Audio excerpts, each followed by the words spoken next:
حضرات ابھی آپ نے سماعت فرمایا کہ کوئٹہ کے شہداء کے خون کا ایک قطرہ رنگ لایا ہے کچھ، اور الحمدللہ اس کا اثر ہوا ہے جو احتجاج ہوا۔ تو کل کا ابھی آپ نے سنا کہ احتجاج، آج ایک احتجاج تھا جس میں ہم شریک ہو کر آئے ہیں۔ کل جو پروٹیسٹ ہے وہ نہیں ہو رہا ہے، لیکن اس کا مطلب یہ نہیں ہے کہ ہماری ذمہ داری ختم ہو گئی۔ یہ ایک مسلسل جد و جہد ہے اور ہمیں بیدار رہنے کی ضرورت ہے، اور بہت ہی مناسب منصوبے کے ساتھ ہم لوگوں کو بہت ہی مناسب حکمت عملی اپنانے کی ضرورت ہے، صحیح پلاننگ، صحیح منصوبہ بندی۔ اور اس کا مطلب یہ نہیں ہے کہ حکومت نے اگر کچھ مطالبات کچھ مانے ہیں، پورے نہیں ہیں ابھی مطالبات، اس کا مطلب یہ نہیں ہے کہ اب وہ خطرہ ٹل گیا ہے۔ خطرہ باقی ہے، یہ ظالم باقی ہیں، ظلم کا سلسلہ جاری ہے۔ تو ہمارا احتجاج بھی مناسب طریقے سے انشاءاللہ جاری رہنا چاہیے، اور ہمیں ہوشیار اور ویجیلنٹ رہنا چاہیے۔ حضرات، آج جن مرحوم کے ایصال ثواب کی مجلس ہے،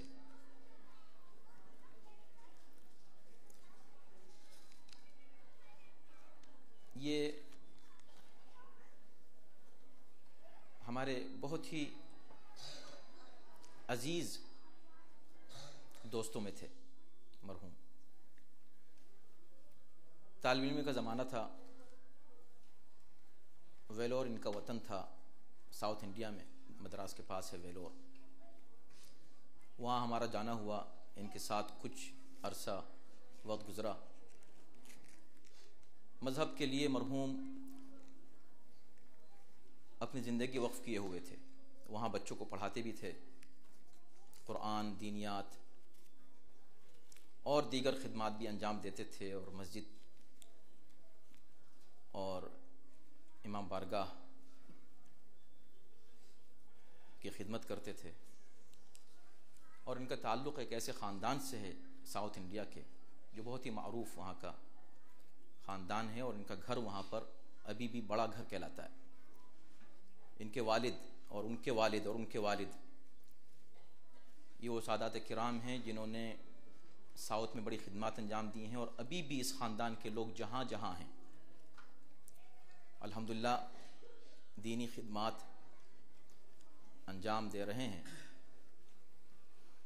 اور خود آپ کے ایریے میں اس خاندان کے افراد ہیں جو دینی خدمات میں لگے ہوئے ہیں۔ ابو الحسن صاحب مرحوم بھی تھے، اسی خاندان سے ان کا تعلق تھا۔ ماشاءاللہ سید محمد صاحب نقوی جو ابھی آپ کے ہاں پریزیڈنٹ ہیں، وہ بھی اسی خاندان سے ان کا تعلق ہے۔ اور آستانہ زہرا نیو جرسی میں جو ہے، جو حضرات خدمات انجام دے رہے ہیں، ان کا بھی اسی خاندان سے تعلق ہے۔ خدمتگار خاندان تھا، اور خود یہ مرحوم بہت ہی خوش مزاج اور انتہائی خدمت کا جذبہ رکھنے والے، اور ہم ان سے مزاح میں اکثر بہت ہی بیمار بھی رہتے تھے، لیکن ضرور مجلس میں شرکت کرنے کی کوشش کرتے تھے۔ بہت مولائی اور پرہیزگار انسان تھے۔ تو ہم جب ان کا تعارف ہوتا تھا تو مزاحاً ہم لوگوں سے کہتے تھے کہ یہ ہمارے بچپن کے دوست ہیں، اس لیے کہ واقعاً ہماری ان سے ملاقات اسی دور میں ہوئی جب کہ طالب علمی کا ہمارا زمانہ تھا، اور ہم اس زمانے میں ویلور گئے تھے۔ تو بہر کیف وہی ہے کہ حدیث میں ہے کہ زندگی اس طرح گزارو کہ جب تم زندہ رہو تو لوگ تمہاری ملاقات کا شوق رکھیں، اور جب تم دنیا چھوڑ کے چلے جاؤ تو تمہاری یاد انہیں تڑپاتی رہے۔ یہ مرحوم انہی افراد میں تھے۔ آپ سے گزارش ہے کہ ان کے لیے اور بلکہ میں انہی کی وجہ سے پہلے گزارش کروں گا کہ شہداء کے لیے آج جو عشق و محبت اہل بیت کے جرم میں اور عزاداری کے جرم میں اور مولا سید الشہداء کی زیارت پر جانے کے جرم میں جہاں جہاں مومنین شہید کیے گئے اب تک، اور اس وقت مخصوصاً پاکستان خاص ٹارگٹ ہے، پاکستان کے شیعہ، عراق کے شیعہ، سیریا کے شیعہ اور بحرین کے شیعہ، قطیف کے شیعہ اور افغانستان کے شیعہ، یہ تمام مظلومین ٹارگٹ ہیں۔ تو جو شہید ہوئے ہیں مومنین جہاں جہاں، ان کے لیے بطور خاص، اور آج مرحوم کی مجلس ہے چہلم کی، جناب سید محمد حسن نقوی صاحب ابن جناب میر عبدالولی خان اور ان کے والد جناب میر عبدالولی خان ابن جناب میر اسد اللہ خان اور ان کی والدہ غالباً بی بی صغرا مرحومہ بنت اسد اللہ کرمانی صاحب، اور اپنے مرحومین کے لیے اور جملہ مرحومین امہات کے لیے ایک سورہ فاتحہ اور 3 بار سورہ توحید کی گزارش۔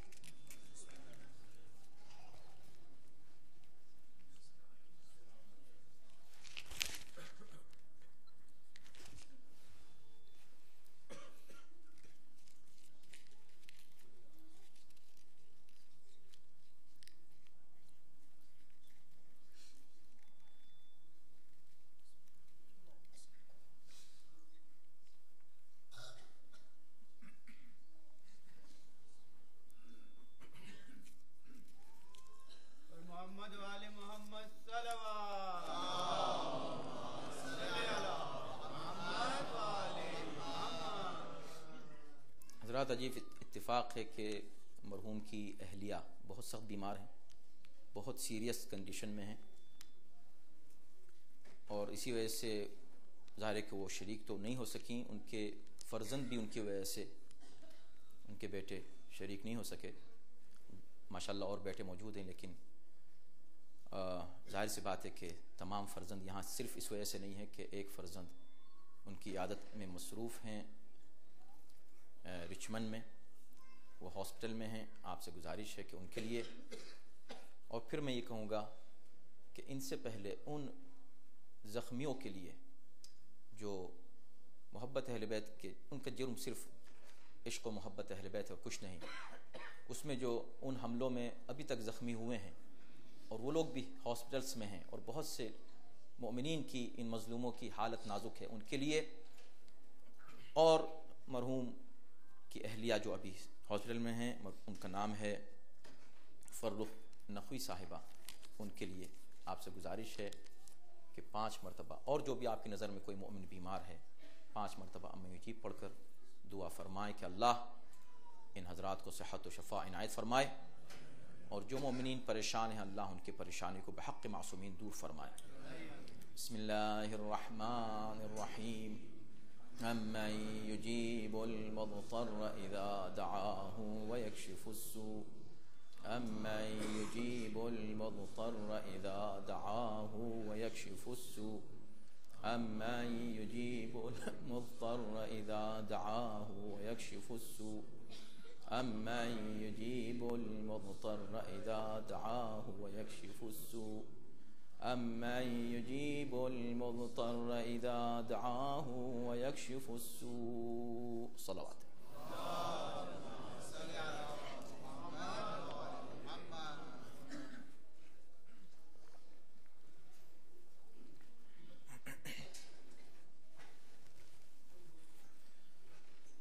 رحم اللہ من قرأ الفاتحہ۔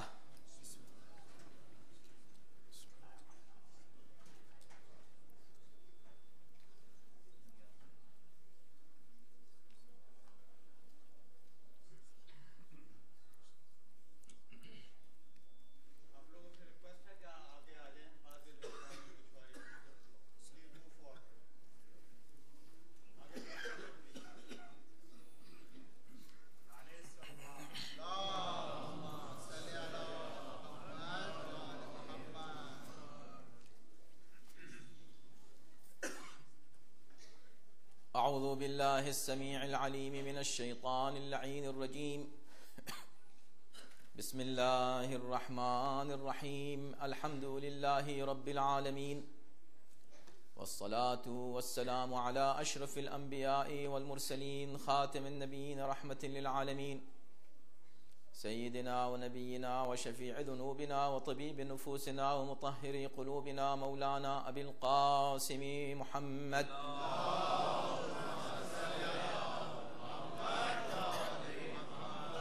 وآله الطيبين الطاهرين المعصومين المظلومين، ولعنة الله على أعدائهم أجمعين من الآن إلى يوم الدين. أما بعد، فقد قال الله سبحانه تبارك وتعالى في كتابه الكريم، وهو أصدق القائلين وقوله الحق.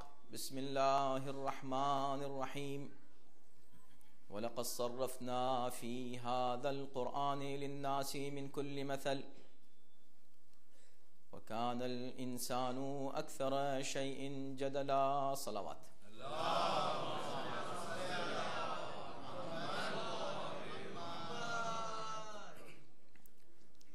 عزیزان گرامی قدر، اس 4 مجالس کے سلسلے کے لیے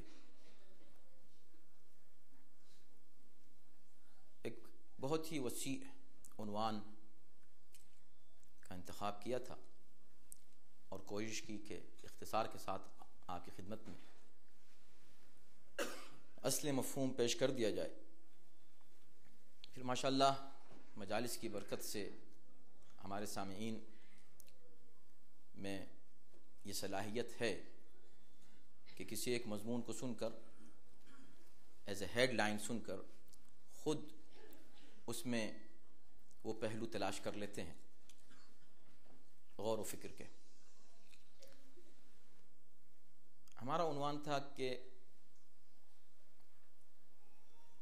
اصلاح معاشرہ کیسے ہو.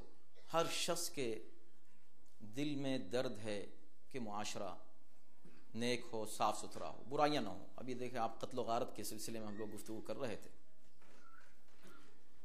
نہ صرف قتل و غارت نہ ہو، کسی طرح کا کینہ، عداوت، برائی، کوئی شر اس زمین پر نہ ہو، اس معاشرے میں نہ ہو، ہمارے گھر میں نہ ہو، ہمارے نفس میں نہ ہو. یہ ہر اچھے انسان کی خواہش ہے، اور اسی وجہ سے ہر نیک انسان چاہتا ہے کہ دوسروں کی اصلاح کرے.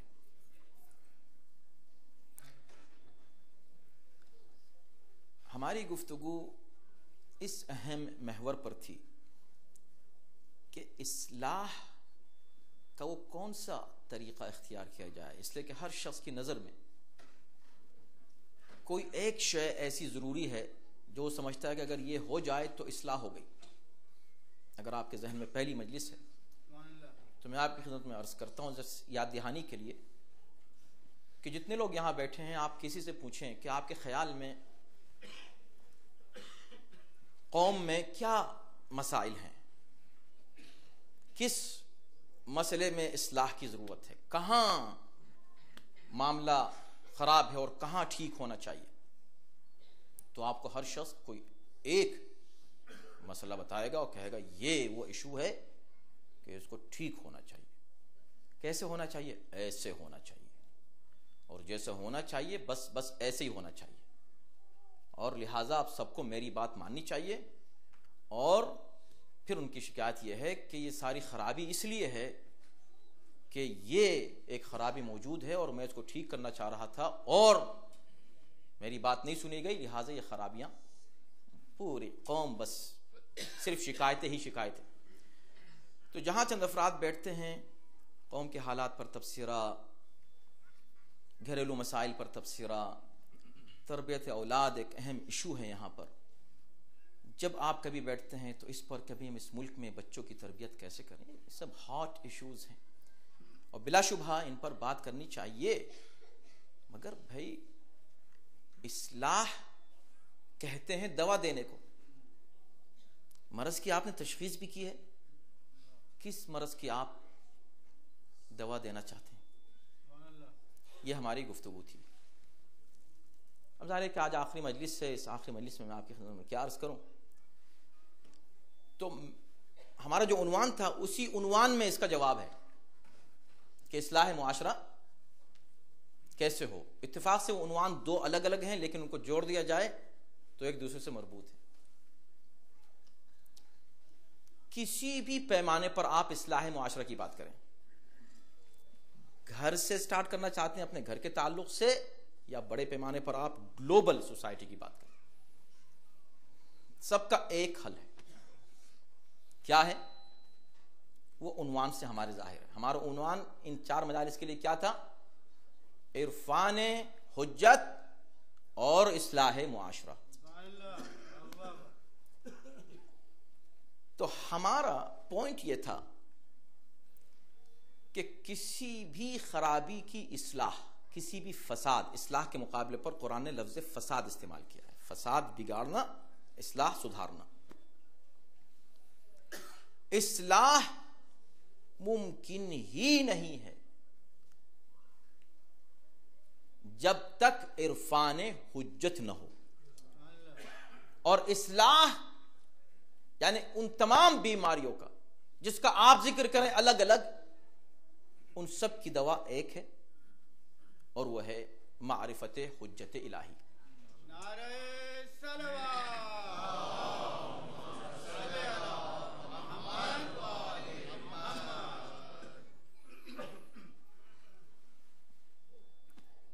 کسی بھی معاملے میں کسی ایشو کو لے لیجیے.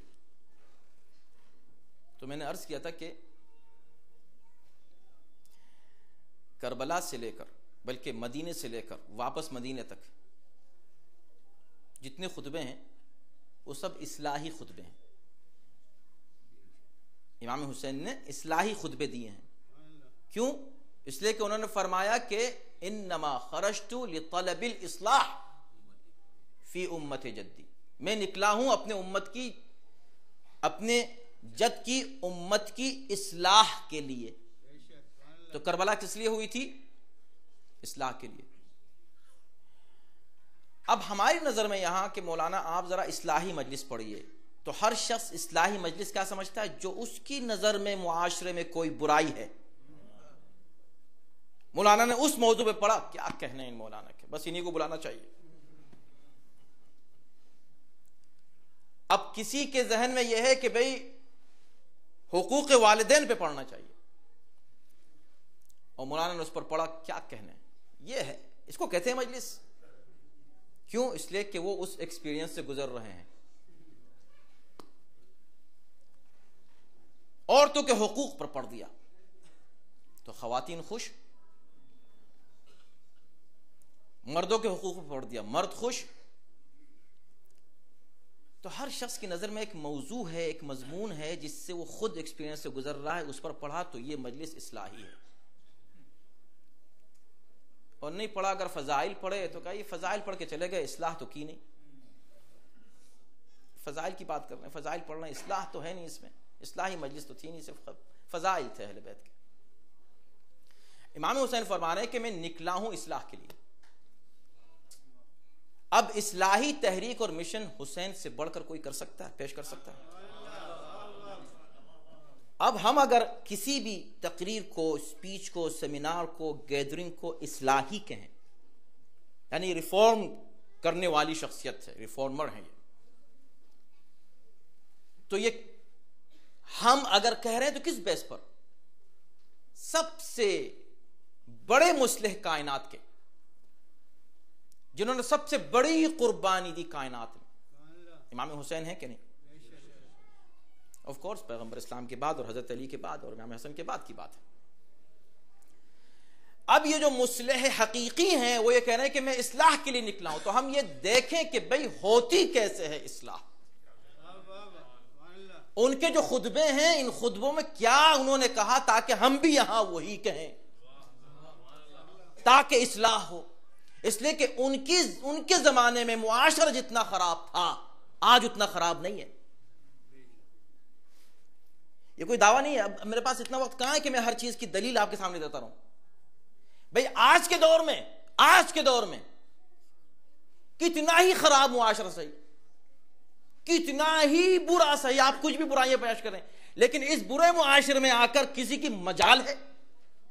کسی کی مجال ہے؟ بڑے سے بڑا انسان اس دنیا کا آ جائے، طاقتور سے طاقتور، کوئی بادشاہ ہو، کوئی امیر ہو، کوئی دولت مند ہو، کوئی بڑے سے بڑا مولوی ہو، مفتی ہو، کسی کی مجال ہے کہ وہ آ کر بدھ کے دن جمعے کی نماز پڑھا دے؟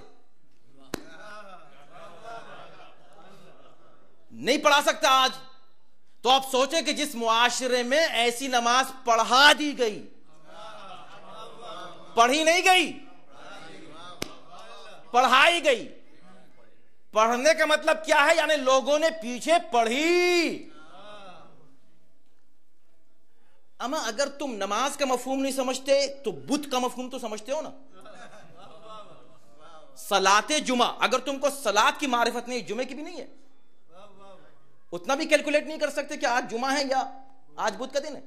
تو جس معاشرے میں بدھ کے دن جمعے کی نماز پڑھا دی جائے اور معاشرہ خاموش رہے، حسین اس معاشرے میں نکلے ہیں اصلاح کے لیے. کیا انہوں نے کہا ہم وہی کہیں، کیا انہوں نے کیا ہم وہی کریں. اصلاح کا کیا ان کا طریقہ تھا تاکہ ہم کچھ سیکھیں اور ہماری اصلاح کی جد و جہد، ہماری کوششیں ٹریک پر رہیں اور ضائع نہ ہوں. اننیسیسری گروپس بن گئے. وہ کہہ رہا نہیں نہیں اصلاح یہاں ہونی چاہیے، اس نے کہا نہیں نہیں یہاں ہونی چاہیے، اس نے کہا یہاں. گروپس بن گئے. امام حسین نے کیا کیا؟ تو جہاں جہاں گئے اٹھائیے ان کے خطبے. وہ کہہ رہے میں اصلاح کے لیے نکلا ہوں، اصلاح کے لیے. جب وہ اصلاح کے لیے نکلے تو دیکھیں تو صحیح اصلاح کیا ہے. اسی جملے میں فوراً بعد میں انہوں نے بتایا کہ اصلاح کیا ہے. اريد ان اامر بالمعروف وانهى عن المنکر. میں چاہتا ہوں کہ امر بالمعروف کروں، نہی عن المنکر کروں. پھر بھی ابھی امبیگوس ہے بات، یہ امر بالمعروف کیا ہے، نہی عن المنکر کیا ہے. تو انہوں نے پھر تیسرا جملہ، اب اس کی بعد وضاحت کی ضرورت نہیں ہے، فرمایا وَأَسِيرَ بِسِيرَةِ جَدِّي وَأَبِي. اور میں چاہتا ہوں کہ اپنے نانا کی سیرت پر عمل کروں اور اپنے بابا کی سیرت پر. دو سیرتوں کا ذکر کیا. اے مولا رسول، صحیح بات سمجھ میں آ گئی. بھئی قرآن نے یہ تو کہا ہے کہ وَلَقَدْ كَانَ لَكُمْ فِي رَسُولِ اللَّهِ أُسْوَةٌ حَسَنَةٌ. اسوہ حسنہ رسول میں ہے تمہارے لیے، سیرت رسول پہ عمل کرو. آپ کہہ رہے ہیں میں نکلا ہوں سیرت رسول پر اور سیرت علی پر عمل کے لیے. یہ دو سیرتیں کیسے؟ کہا یہ دو ہی تو نہیں ہیں بھئی، جو خرابی ہے اس قوم میں وہ یہی تو ہے کہ وہ ان دو سیرتوں کو الگ الگ سمجھ رہی ہے. میں جو اصلاح کے لیے نکلا ہوں یہ بتانے کے لیے نکلا ہوں کہ رسول کی سیرت اور علی کی سیرت الگ الگ نہیں ہے، ایک ہی سیرت ہے. انہوں نے علی کو الگ کر دیا ہے اور ایک بڑا پیغام یہ دے رہے ہیں کہ یہ وہی علی ہیں جنہوں نے خلافت کو، ظاہری اس خلافت کو، اس حکومت کو یہی کہہ کے ٹھوکر ماری تھی کہ جب ان کے سامنے شرط پیش کی گئی کہ رسول کی سیرت پر عمل کریں اور ان دو کی سیرت پر، تو کہا کیوں؟ کہا اس لیے کہ بہت بزرگ شخصیتیں. تو کہا کتنی بھی بزرگ ہوں یہ بتاؤ کہ ان کی سیرت مطابق سیرت رسول ہے یا مخالف سیرت رسول ہے؟ اگر مطابق ہے تو الگ سے ذکر کیوں کر رہے ہو، اور اگر مخالف ہے تو میں اس پہ عمل کیوں کروں؟ چھوڑ دیا. حسین کہہ رہے ہیں اب میں عمل کرنے نکلا ہوں علی کی سیرت پر. تو وہاں کیوں چھوڑ دیا؟ کہا یہ ہے معاشرے کی خرابی. توجہ کیجئے گا، کاش میں پہنچا سکوں. یہ ہے امام حسین پیغام یہ دے رہے ہیں کہ معاشرے کی جو خرابی جس کی اصلاح کے لیے میں نکلا ہوں، مسئلہ یہی ہے کہ وہ رسول کی سیرت کے بعد کچھ اور سیرتوں کا ذکر کر رہے ہیں. میں یوں نکلا ہوں ٹھیک کرنے اس خرابی کو کہ رسول کی سیرت کے بعد بلا فصل علی کی سیرت آتی ہے.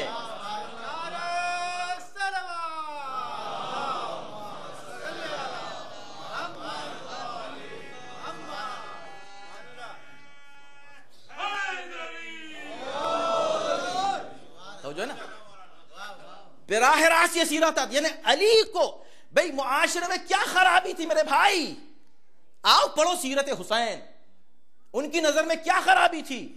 خرابی ان کی نظر میں یہی تھی کہ یہ پورا معاشرہ نمازیں تو پڑھ رہا تھا، روزے تو خوب رکھ رہا تھا، حج زوردار طریقے سے کر رہا تھا، زکوٰۃ بھی دے رہے تھے، ساری نیکیاں کر رہے تھے، خرابیاں کیا تھیں؟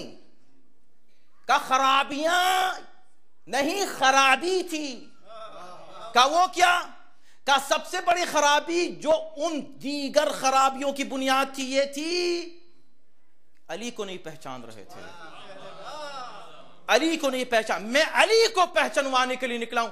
یہ ہے بالکل جب چلے ہیں مدینے سے، توجہ کیجئے گا، آپ مجمع ہے سننے والا، مدینے سے چلے حسین تو یہ بات کہی، کربلا پہنچے شہادت سے چند لمحے پہلے ایک اور بات کہی، لوگوں سے پوچھا یہ بتاؤ کہ تم مجھ سے جنگ کرنے کیوں آئے ہو؟ تو جیسے یہ پوچھا سب نے کہا بغضاً لأبیک، آپ کے باپ کی دشمنی میں آئے ہیں۔ آپ کو یاد ہے نا کل میں نے کیا کہا تھا؟ قرآن یہ کہتا ہے کہ جو تمہیں سلام کرے اسے تم کافر نہیں کہہ سکتے، اور جنگ مسلمان سے نہیں کر سکتے۔ اب یہ جو حسین پوچھ رہے ہیں کہ بتاؤ مجھ سے جنگ کرنے کیوں آئے ہو، اور وہ کہہ رہے ہیں کہ آپ کے باپ کی دشمنی میں، یہ صرف اس لیے تھا کہ کل کوئی یہ نہ کہہ دے کہ حسین مسلمانوں سے جنگ کر رہے تھے۔ یہ اقراری مجرم ہیں، اقراری مجرم ہیں، یہ کہہ رہے ہیں کہ ہم آپ کے باپ کی دشمنی میں آپ سے جنگ کرنے آئے۔ کہ اچھا تو قرآن نے میرے نانا سے یہی کہا تھا وَجَاهِدِ الْكُفَّارَ وَالْمُنَافِقِينَ، کفار اور منافقین سے جنگ کرنا۔ اور پھر یہ بھی کہہ دیا یا علی لا يحبك الا مؤمن، تم سے محبت نہیں کر سکتا مگر وہ جو مومن ہو، اور تم سے بغض نہیں رکھ سکتا مگر وہ جو یا کافر ہو یا منافق ہو۔ یا یہاں پر کیا کہہ رہے ہیں کہ ہم دشمن ہیں علی کے اس لیے آئے ہیں، تو اب یہاں یا ختم ہو گیا، یہ کافر بھی ہو گئے منافق بھی ہو گئے، کہ اب تم سے جہاد واجب ہو گیا۔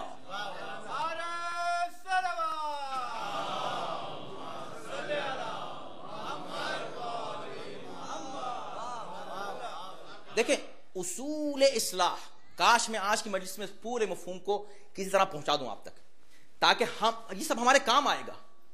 یہ مت سمجھے کہ میں کوئی واہ واہ کے لیے اس وقت کوئی مجلس پڑھ رہا ہوں، کبھی نہیں پڑھتا الحمدللہ، اور جو بھی پڑھتا میں نہیں سمجھتا کوئی واہ واہ کے لیے پڑھتا ہے۔ واہ واہ تو نکلتی ہے، جیسے آہ نکلتی ہے ویسی واہ نکلتی ہے، سمجھے نا؟ اور علی کا نام ہی ایسا ہے کہ کچھ نہ کچھ ضرور نکلتا ہے۔ علی کا نام میں کیا کروں، میری مجبوری ہے، اس منبر پر بیٹھنے والوں کی مجبوری ہے، ان کے اختیار میں واہ واہ کے لیے پڑھتے نہیں بھیا، نہ ہم واہ واہ کے لیے پڑھتے ہیں، نہ لوگوں کی آہ آہ کے لیے پڑھتے ہیں۔ یہ ایک نام ہی ایسا ہے، اس کو سن کے کسی کی واہ نکلتی ہے، کسی کی آہ نکلتی ہے۔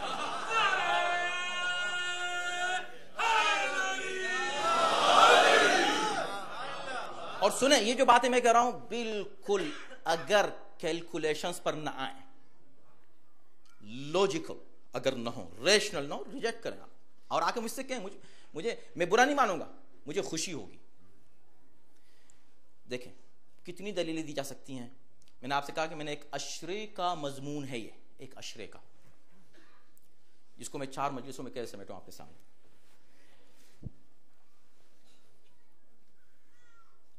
حضرت آدم کا میں نے ذکر آپ کے سامنے ہلکا سا کیا۔ حضرت ابراہیم، توجہ کیجئے گا، حجت الہی کو پہچاننا کتنا اہم ہے۔ اللہ کے نبی ہیں، خلیل ہیں، رسول ہیں اور امام ہیں۔ کیا کہہ رہے ہیں وہ؟ رب ارنی کیف تحیی الموتى، یا اللہ مجھے دکھا دے کہ تو مردوں کو کیسے زندہ کرتا ہے۔ میں اس لیے اطمینان سے کچھ چیزیں پڑھتا ہوں کہ تاکہ ہر بات ایک ایک لفظ دل و دماغ میں اتر جائے. یا آپ سینکڑوں بار سنیں بھائی میں جو کچھ پڑھ رہا ہوں کوئی نئی چیز نہیں پڑھ رہا ہوں آپ کے سامنے, ایک نیا پہلو ضرور پیش کر رہا ہوں, ایک نئے اینگل سے آپ اس کو غور کیجئے, سوچیے. یہ کوئی ایسا واقعہ نہیں حضرت ابراہیم کا جو میں آپ کے سامنے کوئی نیا پڑھ رہا ہوں, نہیں, 100 بار آپ سن چکے ہیں, ٹھیک ہے 100 بار, آپ 101 بار اور سن لیجئے اور اس کے بعد غور کیجئے اس نئے اینگل سے جو میں آپ کو دے رہا ہوں. میں نے آپ سے کہا نا کہ ایمان جو ہے نا اپ اینڈ ڈاؤن ہوتا ہے انسان کا, ایمان اپ اینڈ ڈاؤن ہوتا ہے.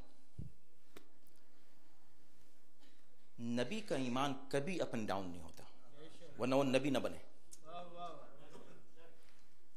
اور ابراہیم جیسا نبی جس کی خصوصیات رسول اللہ کے بعد سب سے زیادہ ہیں تمام انبیاء میں, وہ افضل الانبیاء ہیں رسول اللہ کے بعد حضرت ابراہیم, ابو الانبیاء بھی ہیں, افضل انبیاء ہیں رسول اللہ کے بعد, ان سے افضل کوئی نبی نہیں ہے.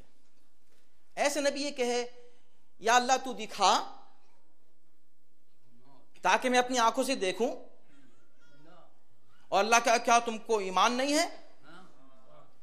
اور وہ یہ جواب دیں کہ بلا ولیکن لیطمئن قلبی, تاکہ میرا دل مطمئن ہو جائے. توجہ دیکھیں, میں یہ کہنا چاہتا ہوں کہ ضروری نہیں ہے کہ کہنے والا جو اپنے ذہن میں ایک بات لیے وہ پہنچ جائے دل میں, بس یہ اللہ سے دعا ہوتی ہے کہ یا اللہ جو میں سوچ رہا ہوں وہ پہنچ جائے دل میں.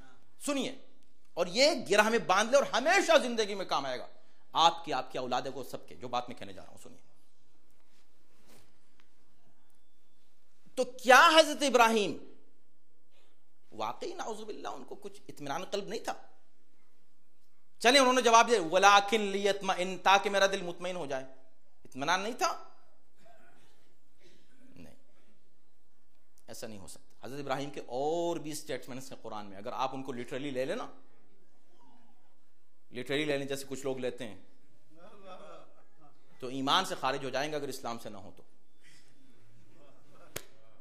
تو پھر کیا ہے یہ کچھ بھی نہیں ہے. یہ اصل میں چونکہ مؤمنین کا ایمان اپ اینڈ ڈاؤن ہوتا رہتا ہے. یہ سوال ابراہیم کے دماغ میں نہیں آتا, یہ ہمارے اور آپ کے دماغ میں آتا ہے اکثر و بیشتر. کتنے مومن ہم صحیح اکثر یا اللہ یہ ہے, کاش ہم دیکھ لیتے اپنی آنکھ سے, کاش ہم کو پتہ چل جاتا تاکہ ہمارا ایمان اور مضبوط ہو جاتا. ہے ایمان ہے ہاں, لیکن دل مطمئن ہو جاتا.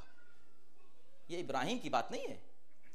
ابراہیم معلم ہے چونکہ, اور ٹیچر کبھی کبھی اس اسٹائل سے درس دیتا ہے. وہ اللہ سے پوچھ رہے ہیں, جیسے دعائے کمیل ہے, دعائے کمیل حضرت علی کے اقوال ہیں, لیکن کیا اپنے لیے کہہ رہے ہیں؟ اپنے لیے نہیں کہہ رہے ہیں, بول وہ رہے ہیں, تعلیم ہم کو دے رہے ہیں. یہی مسئلہ حضرت ابراہیم کا ہے. اب ہمیں دیکھنا یہ ہے کہ پروردگار عالم کسی بھی مومن کے دل میں جو شکوک و شبہات پیدا ہوتے ہیں, توجہ کیجئے گا, اللہ اکبر, ان کے حل کرنے کے لیے, اس اصلاح کے لیے جو دل بگڑتا ہے, دماغ بگڑتا ہے, ذہن بگڑتا ہے, کیا حل پیش کر رہا ہے پروردگار؟ کہا یا اللہ تو دکھا کہ تو زندہ کیسے کرتا ہے. کہا ٹھیک, 4 پرندے لو, واقعے کی تفصیل میں نہیں جا رہا ہوں, ٹکڑے کرو, ان کو پہاڑ کی چوٹیوں پہ رکھو, رکھ دیا. اب آپ یوں سمجھیں فرسٹ ٹائم, صحیح کوئی بات نہیں, کہ یہ قرآن کا واقعہ نہیں ہے, بلکہ یہ کوئی پرانا واقعہ نہیں, بلکہ اب ہونے والا ہے. اور یہ اعلان ہوا ہے کہ بھئی اللہ جو ہے یہ دکھانے والا ہے کہ مردوں کو کیسے زندہ کیا جاتا ہے. اور ہم پہنچ گئے, سب کے سب جتنے بیٹھے نا, سب پہنچ گئے اس میدان میں, اور وہاں پہاڑیاں ہیں, اور ہم نے دیکھا کہ حضرت ابراہیم نے رکھ دیا. اب ہمارا دل مطمئن ہو جاتا ہے, ابراہیم کا نہیں. ہم اپنے دل کو مطمئن کرنا چاہتے ہیں کہ ہم ذرا یہ دیکھیں, واقعی سنا تو ہے, قرآن نے بھی کہا ہے یوں زندہ میں کرتا ہوں, یوں زندہ میں کرتا ہوں, تو ہم ذرا دیکھ لیں. آج بہترین چانس ہے, ہم آج اس کو ایکسپیریمنٹ کریں گے باقاعدہ. میں نے اس سے پہلے بھی عرض کیا تھا کہ کبھی کبھی ایسا ہوتا ہے کہ آپ ٹیسٹ کرنے کے لیے اپنا خون جاتے ہیں نا, ٹیسٹ کریں, تو ہم پہنچے اپنا خون ٹیسٹ کرنے کے لیے. اعلان ہو گیا ابراہیم وہاں رکھ دو. اب ہم دیکھ رہے ہیں کہ ابراہیم نے رکھ دیا, کچھ یہاں کچھ یہاں کچھ یہاں. اب ہم چیک کر رہے ہیں کہ اب ہوگا کیا. اب یہ ہوگا کہ خدا ان کو زندہ کرے گا، ذرا دیکھیں تو اسے کیسے زندہ کرے گا اللہ. صلوات پڑھیں محمد والے محمد. حضور یہاں اور ایک صلوات پڑھیں محمد والے محمد.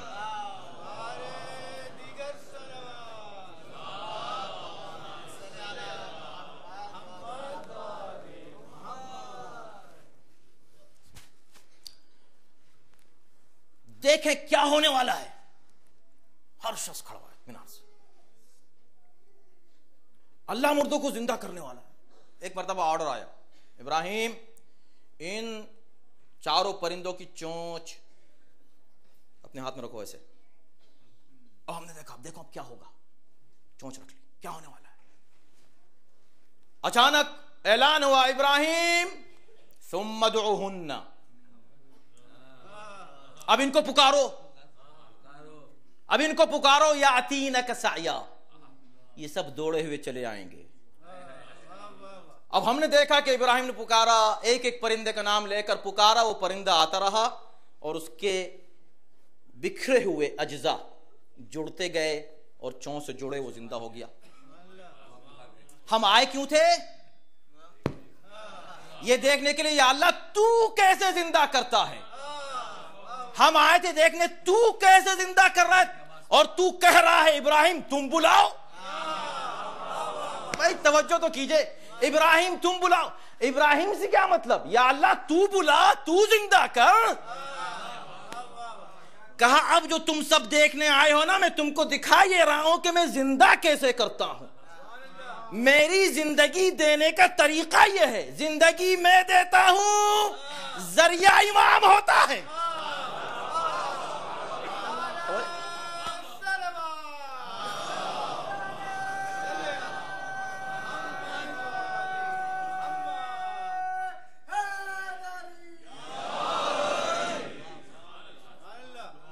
جی ہم سمجھ رہے تھے ہمیں کو گرمی لگ رہی ہے، لیکن ہے کچھ ایسا جوش ایمانی مومنین میں ماشاءاللہ. جان محترم، دیکھا آپ نے ایک سمپل سی بات ہے، اللہ تو کیسے زندہ کرتا ہے. تو اللہ کہتا ہے ٹھیک ہے ان کو رکھ دو اور وہاں کھڑے ہو جاؤ اور دیکھو میں آواز دیتا ہوں. اس لیے کہ اللہ ہی تو آواز دیتا ہے. یوم یدعوکم فتستجیبون بحمدہ، ایک دن ایسا آئے گا اللہ تم کو پکارے گا اور تم اس کی بارگاہ میں پہنچ جاؤ گے. اللہ پکارے گا اور تم پہنچ جاؤ گے. پکاریا اللہ ان کو مردوں کو؟ کہا نہیں، ابراہیم تم پکارو. کیوں؟ اس لیے کہ ہم نے تم کو امام بنایا ہے. جب تم پکارو گے تو میں دنیا کو دکھانا چاہتا ہوں کہ امام کا پاور کیا ہوتا ہے. تمہارے بلانے سے وہ آ گئے. اب کوئی آ جائے کہنے یہ تو شرک ہے. میں تو گیا تھا یہ دیکھنے اللہ کیسے زندہ کرتا ہے، یہ تو امام پکار رہا ہے، امام کے بلانے پہ آ رہے ہیں. اللہ نے کہا میں یہ بھی تو دکھانا چاہتا ہوں کہ امام کا پاور کیا ہوتا ہے. ایک نبی کا پاور کیا ہوتا ہے کہ مردے بھی اس کے بلانے پہ چلے آتے ہیں. اب سمجھ میں آیا کیا راز تھا کہ پہاڑ کی چوٹی پہ رکھو. یہ پہاڑ کی چوٹی پہ کیوں رکھوایا؟ کہا اگر مردہ بھی ہو پہاڑ کی چوٹی پر اور نبی بلائے تو وہ چلا آتا ہے. اب خدا جانے وہ کیسا مردہ ہوگا جو سب سے بڑا نبی بلاتا رہے اور وہ نہ آئے.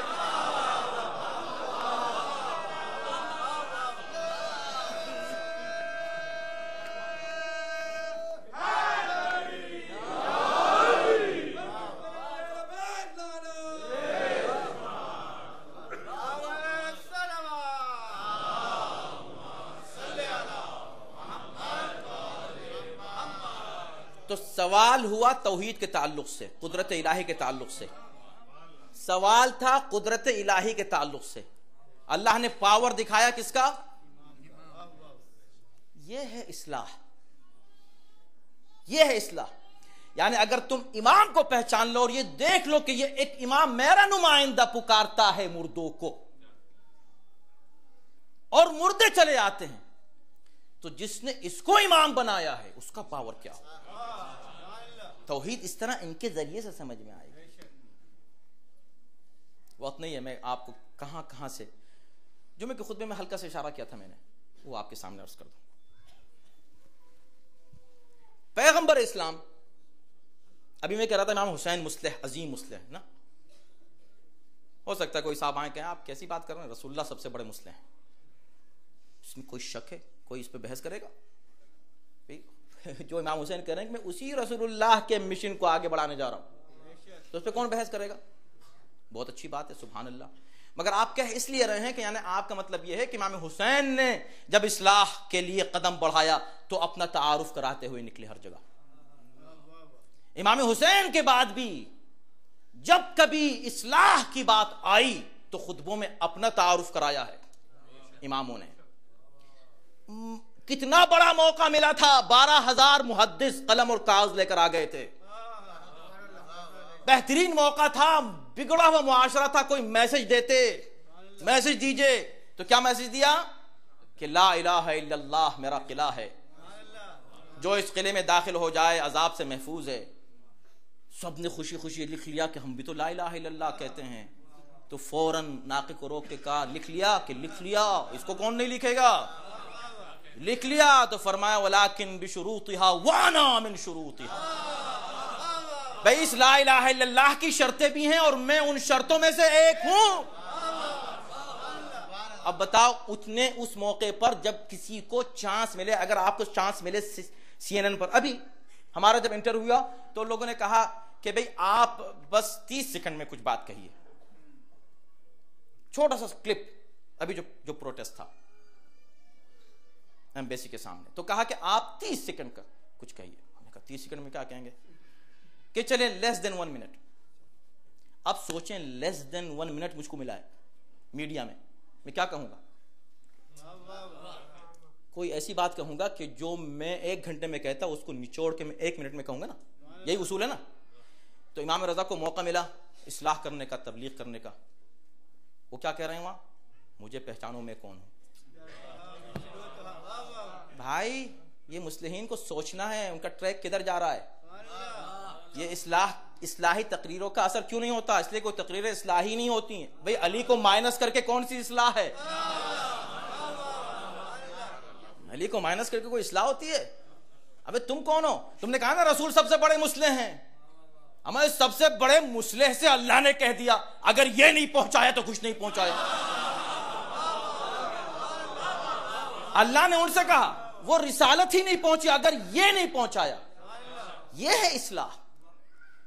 لیکن چلے میں اس کو نہیں، میں یہ کہنا چاہتا ہوں کہ شروع کیسے کی اصلاح. اس وقت جب بگڑا ہوا معاشرہ تھا پیغمبر اسلام کے زمانے میں، اس سے زیادہ کوئی بگڑا معاشرہ ہو سکتا ہے؟ معاشرہ بگڑا ہوا معاشرہ اتنا کہ پیغمبر اسلام کا انتخاب اس جگہ کے لیے اللہ نے کیا.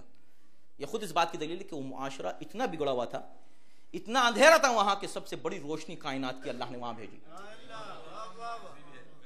ٹرو ہے نا؟ اچھا 40 سال تک خاموش رہے، 40 سال کے بعد بولنے کا موقع ملا. اب میں تشریحات میں کہاں جاؤں؟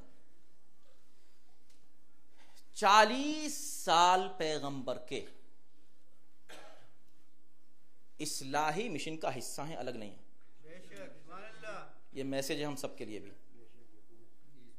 اصلاح کرنے نکلو تو ایسے بن جاؤ کہ جو کہو مان لیا جائے. اپنا کردار ٹھیک کرو پہلے. تو اب پہلے کردار کا کلمہ پڑھوایا، پھر اپنا کلمہ پڑھوایا. 40 سال. اب 40 سال کے بعد جب اعلان نبوت ہوا تو 3 سال اور خاموش رہے، خاموشی سے تبلیغ کرتے رہے. 3 سال جب گزر گئے تب حکم آیا فاصدع بما تؤمر، جو حکم الہی ہے اس کو کھل کے بیان کرو. یا اللہ کیسے بیان کروں، کس کے سامنے بیان کروں؟ فانذر عشیرتک الاقربین، اپنے قریب رشتہ داروں کو بلاؤ. دیکھیں واقعات آپ کے سنے ہوئے ہیں، میں پورے واقعات ایز اے واقعہ نہیں پڑھ رہا ہوں، اس میں سے ایک چھوٹا سا وہ پوائنٹ لے رہا ہوں جو میرے مضمون سے متعلق ہے. اب پیغمبر اسلام 40 افراد کو بلاتے ہیں، پوری تفصیل آپ کو معلوم ہے، سمجھے؟ کیونکہ ایک میسج مجھے دینا ہے، ورنہ اس میں بہت پہلو ہیں گفتگو کے اور وقت بھی بہت کم ہے. آ گئے، جمع ہو گئے، بیٹھ گئے، کھانا کھایا. وہاں پہلے مل گیا تھا نا کھانا. جس کو پہلے مل جائے پھر کون سنتا ہے. پہلے کھانا کھا لیا انہوں نے. کھانے کے بعد پیغمبر اسلام نے کھڑا ہونا چاہا. پوری تفسیر میں سب کو چھوڑ رہا ہوں. آج ایک بہت اہم بات آپ تک پہنچانا ہے, ایک نیا پہلو. پیغمبر اسلام نے تیسرے دن جب نبی کو سپورٹ مل گئی, جیسے غدیر میں جب نبی کو سپورٹ مل گئی,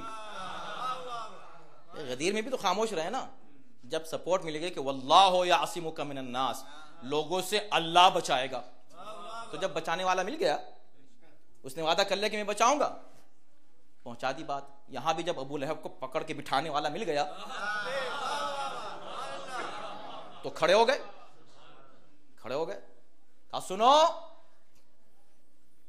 میں اللہ کی طرف سے آیا ہوں, رسول بن کر آیا ہوں, تفصیلات چھوڑ رہا ہوں, رسول بن کر آیا ہوں. ایکم یوازرنی, کون ہے جو میرے اس بوجھ کو بٹائے, یوازرنی میرا وزیر بنے, علی ان یکون اخی, کہ وہ میرا بھائی بن جائے, ووصی وخلیفتی, کون ہے جو میرا بھائی بننا چاہتا ہے, میرا وصی بننا چاہتا ہے, میرا خلیفہ بننا چاہتا ہے, جو ہی بننا چاہتا ہے اوپن ہے سب کے لیے, جاؤ بعد میں شکایت مت کرنا, اوپن کیے دیتا ہوں. کون؟ اٹھو اس وقت کرو وعدہ. کوئی نہیں اٹھا دیتے, اٹھے, پھر بٹھا دیا, پھر بٹھا دیا. تیسری بار جب اٹھے تو قریب بلایا, شانے پر ہاتھ رکھا, ہاتھ رکھ کر کہا ہذا اخی ووصی وخلیفتی. اس سے پہلے کہ میں آگے کا جملہ پڑھوں, ایک دلچسپ بات آپ کی معلومات کے لیے, اس لیے کہ آپ میں سے ہر شخص اسمارٹ ہے, ذہین ہے, اور آج کل کے بچوں کے سامنے تو آسان نہیں ہے پڑھنا, وہ تو فوراً پکڑ لیتے. مولانا is this true that the prophet said it? Yes, he said it. Then why people don't accept it if he said it so clear کہ میرا وسیع ہوگا. He said وسیع, he said وخلیفتی, میرا خلیفہ ہوگا. Did he say it? ہم نے کہا معتبر کتابوں میں. جی جناب معتبر کتابوں میں. پھر کیوں نہیں لوگ مان رہے؟ یہ تو بات سمجھ میں نہیں آتی. معتبر کتابوں میں اس وقت اس بحث میں بھی نہیں جا رہا ہوں میں, جو کیونکہ وقت بہت تنگ ہے نا, تو میں جو ایک دلچسپ بات بہت ہی انٹرسٹنگ آپ کو بتانا چاہتا ہوں. کوئی بھی بات جب ہم پڑھتے ہیں ممبر سے الحمدللہ, پہلے جا کے فل اوریجنل سورسز تک پہنچ کے اس کا مطالعہ کرتے ہیں. تو یہ شوق ہوا ہم کو کہ بھئی یہ پڑھا تو ہے, دوسری کتابوں میں ہے, بہت سی کتابوں میں ہے, لیکن میں جاؤں اوریجنل سورس کی طرف. تو وَأَنذِرْ عَشِيرَتَكَ الْأَقْرَبِينَ کے ذیل میں آپ کو معلوم ہے سب سے بڑا مفسر کون ہے؟ جس کو ابو المفسرین کہا جاتا ہے. سوچ لیں آپ, تصور کر لیں, ابو المفسرین. اس سے بڑی کوئی تفسیر نہیں ہے, اور اس سے پہلی کوئی تفسیر نہیں ہے. اس سے پہلے چھوٹی چھوٹی تفسیریں ہیں, لیکن تفسیر کی شکل میں سب سے بڑی تفسیر جو سب سے پہلے آئی اور کب کی ہے؟ مفسر 310 میں ان کا انتقال ہوا ہے, 224 میں وہ پیدا ہوئے ہیں. اب سوچیں آپ, اتنے قدیم. کون ہے یہ ہے محمد ابن جریر طبری. ان کی 2 کتابیں بہت مشہور ہیں, تاریخ طبری اور تفسیر طبری, دونوں انہی کی ہیں. مجدد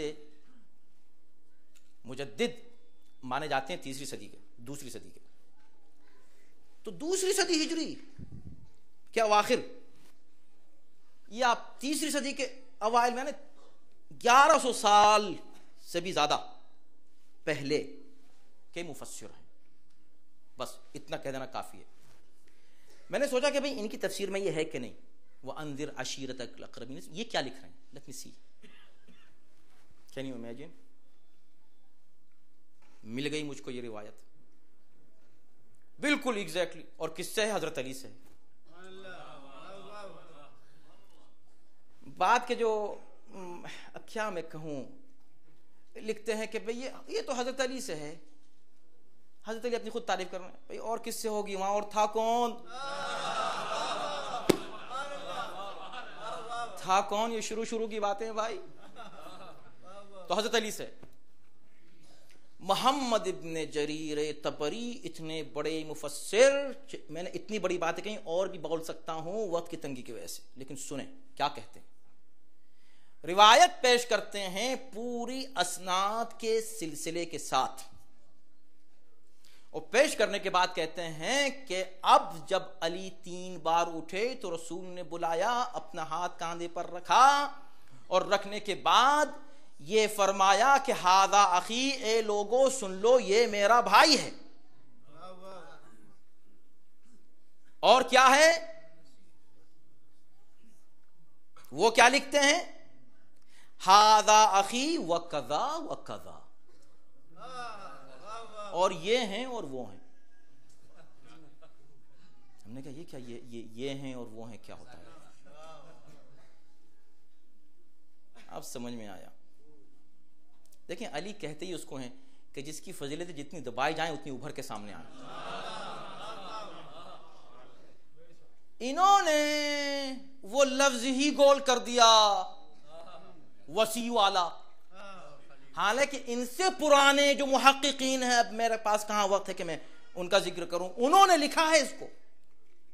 کیونکہ یہ تو روایتیں پیش کر رہے ہیں نا، تفسیر میں اپنی رائے نہیں دے رہے ہیں، روایتیں پیش کر رہے ہیں. تفسیر میں یہ روایت پیش کی کہ یہ جب آیت اتری تو یہ روایت ہے کہ علی یہ کہہ رہے ہیں کہ یہ روایت، یہ جو آیت اس وقت اتری چونکہ میں موجود تھا اور مجھ کو رسول اللہ نے بلایا، اور بلا کے میرے کاندھے پر ہاتھ رکھ کر کہا کہ یہ میرا بھائی ہے اور یہ ہے اور وہ ہے. بھئی یہ ہے اور وہ ہے کیا؟ قضا و قضا وغیرہ وغیرہ جس کہتے ہیں نا اے وغیرہ وغیرہ. یہ وغیرہ اچھا 2 ہی بار ہے قضا و قضا، اس کا مطلب 2 ہی لفظ غائب کیے ہیں انہوں نے یہاں سے. بھئی آج کا محقق ذرا سے بھی عقل رکھنے والا کیا ان چیزوں کو بھول جائے گا؟ اینالائز نہیں کرے گا ان ایشوز کو، چھوڑ دے گا قضا و قضا کو. آپ نے لکھ دیا 1000 سال پہلے قضا و قضا. اب یہ سمجھے کہ اس کے بعد جو میں جملہ لکھ رہا ہوں اس میں کوئی دم نہیں ہے، لہذا وہ لکھ دو، کوئی بات نہیں. اس لیے کہ سارا جھگڑا وسیع اور خلیفہ پر ہے، اخی پر جھگڑا نہیں ہے. تو کہہ دو لفظ اخی لکھ دیا، یہ میرا اخی ہے. وَقَضَا وَقَضَا، اس کے بعد جو جملے لکھا وہ سنیے آپ، وہی میرا موضوع ہے اور وہی میں آپ تک پہنچانا چاہتا ہوں. انہوں نے لکھا کہ اس کے بعد یہ کہنے کے بعد کہ میرا بھائی ہے اور یہ ہے اور وہ ہے،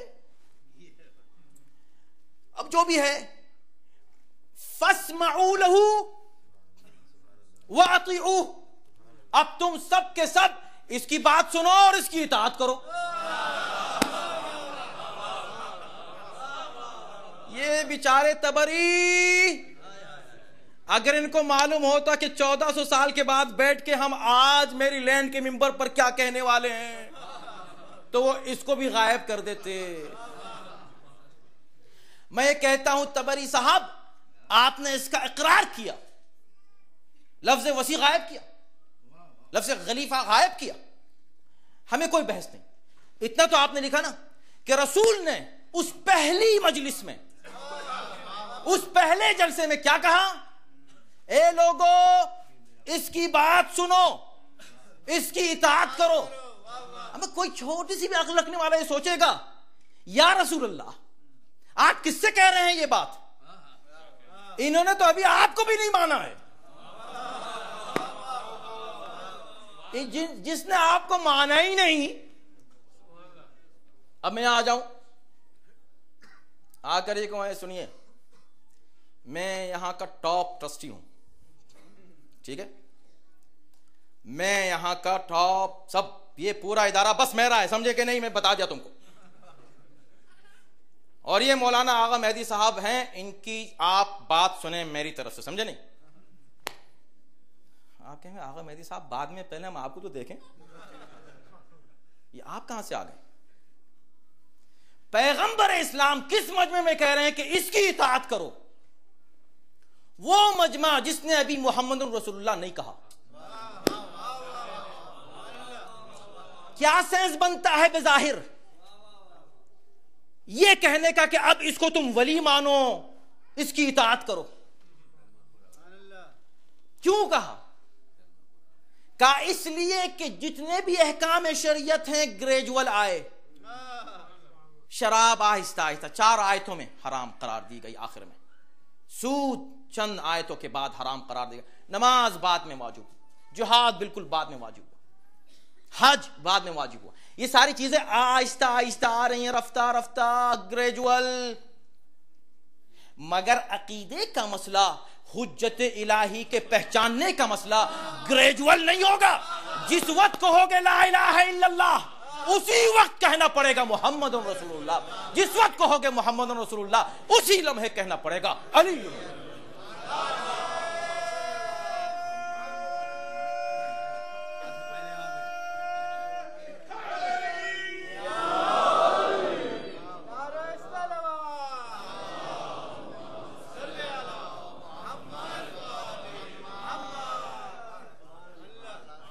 تو پوائنٹ کیا ہے؟ پوائنٹ یہ ہے کہ ایک مجمع کو 40 لوگوں کو بلایا ہے، دعوت کی ہے. ان کے سامنے بہترین طریقہ یہ تھا کہ کوئی ایسی بات رکھتے جو ان کے لیے اٹریکشن کی بات تھی. بھئی دیکھو تم لوگ قتل و خون کرتے ہو، میں ایک ایسا دین لے کر آیا ہوں جس میں یہ حرام ہے. دیکھو تم ایک دوسرے کے دشمن ہو، یہ مت کرو، میں وہ دین لے کر آیا ہوں کہ اس سے تمہارا فائدہ ہوگا. کوئی ایسی بات پیش کرتے جو معاشرے میں کتنی خرابیاں تھیں. تم اپنی بیٹیوں کو زندہ دفن کرتے ہو، پہلے ہی میسج میں کوئی ایسا بیوٹیفل میسج دیتے، ایسا اٹریکٹیو میسج دیتے، لوگ کہتے ہیں ہاں بھئی ان کی بات سنو تو صحیح. پہلی بات کہہ رہے ہیں، پہلا موقع ہے، اصلاح معاشرہ کے لیے آئے ہیں. یہ بگڑا ہوا معاشرہ اس کو ٹھیک کرنے کے لیے آئے. تو ہم کو دیکھنا یہ ہے کہ اس بگڑے ہوئے معاشرے کو ٹھیک کرنے کے لیے، اس اصلاح کے لیے طریقہ کیا اختیار کیا. کہ اصلاح ہو ہی نہیں سکتی جب تک میں حجت خدا کا تعارف نہ کرا. اس بگڑے ہوئے معاشرے میں حجت الہی کے تعارف کے ذریعے سے پیغمبر اپنے اصلاحی مشن کو شروع کر رہے ہیں. ہم کیا کر رہے ہیں؟ حجت الہی کو کاٹ کے اصلاح کی بات کرنا چاہتے ہیں. بات پہنچ رہی کہ نہیں؟ وقت چونکہ تمام ہو چکا ہے، مجبوراً میں گفتگو درمیان میں چھوڑا. انشاءاللہ زندگی ملے گی کبھی آپ پھر مزید سنیے گا اس پر، اس لیے کہ یہ ایک ایسا موضوع ہے جس پر بات کیے جائیں اور خود آپ کے ذہن میں سوالات آئیں گے. خود آپ کے ذہن میں سوالات آئیں گے. ہر موقع پر جب اصلاح کی ضرورت پیش آئی تو پورا پیکج دیا. کہا اس کو لے لو، اس کو لوگے تو ساری بیماریاں ختم ہو جائیں گی. میں ایک مجلس میں، ایک گھر کی مجلس میں یہ مثال دے رہا تھا کہ بھئی آپ کے ہاتھ میں درد ہوا، درد ہو رہا ہے ہاتھ میں، سر میں درد ہو رہا ہے، ارے یہ لیجیے ٹینول کھا لیجیے. ایڈویل دے دیا، ٹینول دے دیا، کھا لیا. ان کے پیر میں درد ہوا ان کو بھی دے دیا، ان کی کمر میں ہوا ان کو بھی دے دیا. ایک صاحب کے سینے میں درد ہوا، توجہ ہے، وہ آ گئے. بھئی جس کے درد جہاں ہو رہا تھا ہم نے ٹینول دی، وہ ٹھیک ہو گیا. انہوں نے کہا سانس لینے لیا جا رہا ہے، سینے میں درد ہو رہا ہے، ٹینول کھا لیجئے، یہ لے لیجئے ایڈویل. انہوں نے لی، نہ مرض رہا نہ مریض، سمجھے، دونوں ختم ہو گئے. تو کیا آپ جس کے سینے میں درد ہو رہا ہے اس کو ایڈویل دیں گے؟ ایڈویل دیں گے؟ نہیں نا. کیوں؟ کہا اس لیے کہ اس کو ہارٹ اٹیک ہوا ہے. ہارٹ کا درد دوسرے درد سے مختلف ہے. اگر ہاتھ رک گیا تو دوسرے اعضاء کام کریں گے، لیکن ہارٹ رک گیا تو پھر کوئی عضو کام نہیں کرے گا. تو اب آپ ہارٹ کے لیے دوسری دوا تجویز کریں گے. سمجھ رہے ہیں آپ؟ ایک صاحب یہ پنکھے میں بیٹھے ہوئے نیچے، ان کا پنکھا ان کی جیسے گرمی ہو رہی ہے، لائٹ جل رہی ہے. کوئی صاحب نے کمپیوٹر لیے بیٹھے، یہ ویڈیو چل رہا ہے، وہاں خواتین کی جانب جو ہے وہ ٹی وی لگا ہوا ہے. یہ سب الگ الگ چیزیں چل رہی ہیں، ٹھیک ہے نا. اور اس میں سب چل رہی ہیں. اچانک پنکھا بند ہو گیا تو آپ کیا کریں گے؟ پنکھے کو چینج کر دیں گے. لیکن اگر یہاں پنکھا بند ہو گیا, لائٹ بند ہو گئی, وہ سب چیزیں جو چل رہی تھیں سب بند ہو گئیں. اب آپ نے کہا بھائی پنکھا چینج کرو, دوسری کمپنی کا لگاؤ. لگا دیا, اندھیرا ہے. یہ اندھیرا ہو گیا, سارے بلب نہیں جل رہے, ان کو ٹھیک کرو, چینج کرو. لیا ہے ڈھیر سارے بلب, چینج کر رہے ہیں, کچھ نہیں ہو رہا ہے. کمپیوٹر نہیں چل رہا ہے, ارے دوسرا میرے پاس ہے, گاڑی میں لیپ ٹاپ لے کے آتا ہوں, اس کو لگا دو. کچھ نہیں ہو رہا. کیا ہوا, کیا چکر ہے؟ مگر مجمع اتنا بیوقوف نہیں ہو سکتا کہ نہ سوچے کہ ایشو کیا ہے. خدا جانے معاشرے کی اصلاح کے سلسلے میں اتنا بے عقل کیوں ہو جاتا ہے مسلم, کیوں عقل سے کام نہیں لیتا. ارے بھائی یہ سب نہ کرو, الیکٹریسٹی آف ہو گئی ہے, پاور آف ہے, اسے آن کر دو, سب چیزیں چلنے لگیں گی. ایک چیز ٹھیک کر دو, اس ایک کو ٹھیک کر دو گے, ہر چیز خود بخود ٹھیک ہو جائے گی. اب معاشرے میں خرابی ہے, لوگوں کی سمجھ میں نہیں آ رہا ہے کیا. حسین بھی چلے, رسول اللہ بھی چلے, جس نے بڑے بڑے مصلح تھے, سب نے شروع کی اصلاح. معاشرے میں ہر طرح کی خرابی تھی, یہ بھی خرابی, یہ بھی خرابی, یہ بھی خرابی. تو بجائے ایک ایک کو ٹھیک کرنے کے انہوں نے مین آن کر دیا, مین پاور. تو پاور جو تھا کیا تھا, اسی پاور کو عرفان حجت خدا کہتے ہیں.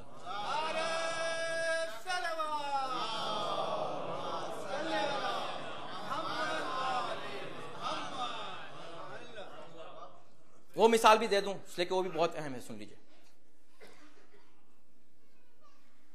میرے پاس ایک خاتون تشریف لائیں, یہ مثالیں ہیں تاکہ بات سمجھ میں آ جائے. یہ بھی ایک گھر کی مجلس میں میں نے ابھی جو ہے بیان کی, لیکن آپ حضرات سنیں. آ کر انہوں نے کہا کہ مولانا یہ میرا بچہ 21-22 سال کا ہو گیا, بڑا نیک, بڑا اچھا, مگر مشکل اس کے ساتھ یہ ہے نماز پڑھتا تھا, اب نہیں پڑھتا. ذرا اس کو سمجھائیے نماز پڑھے.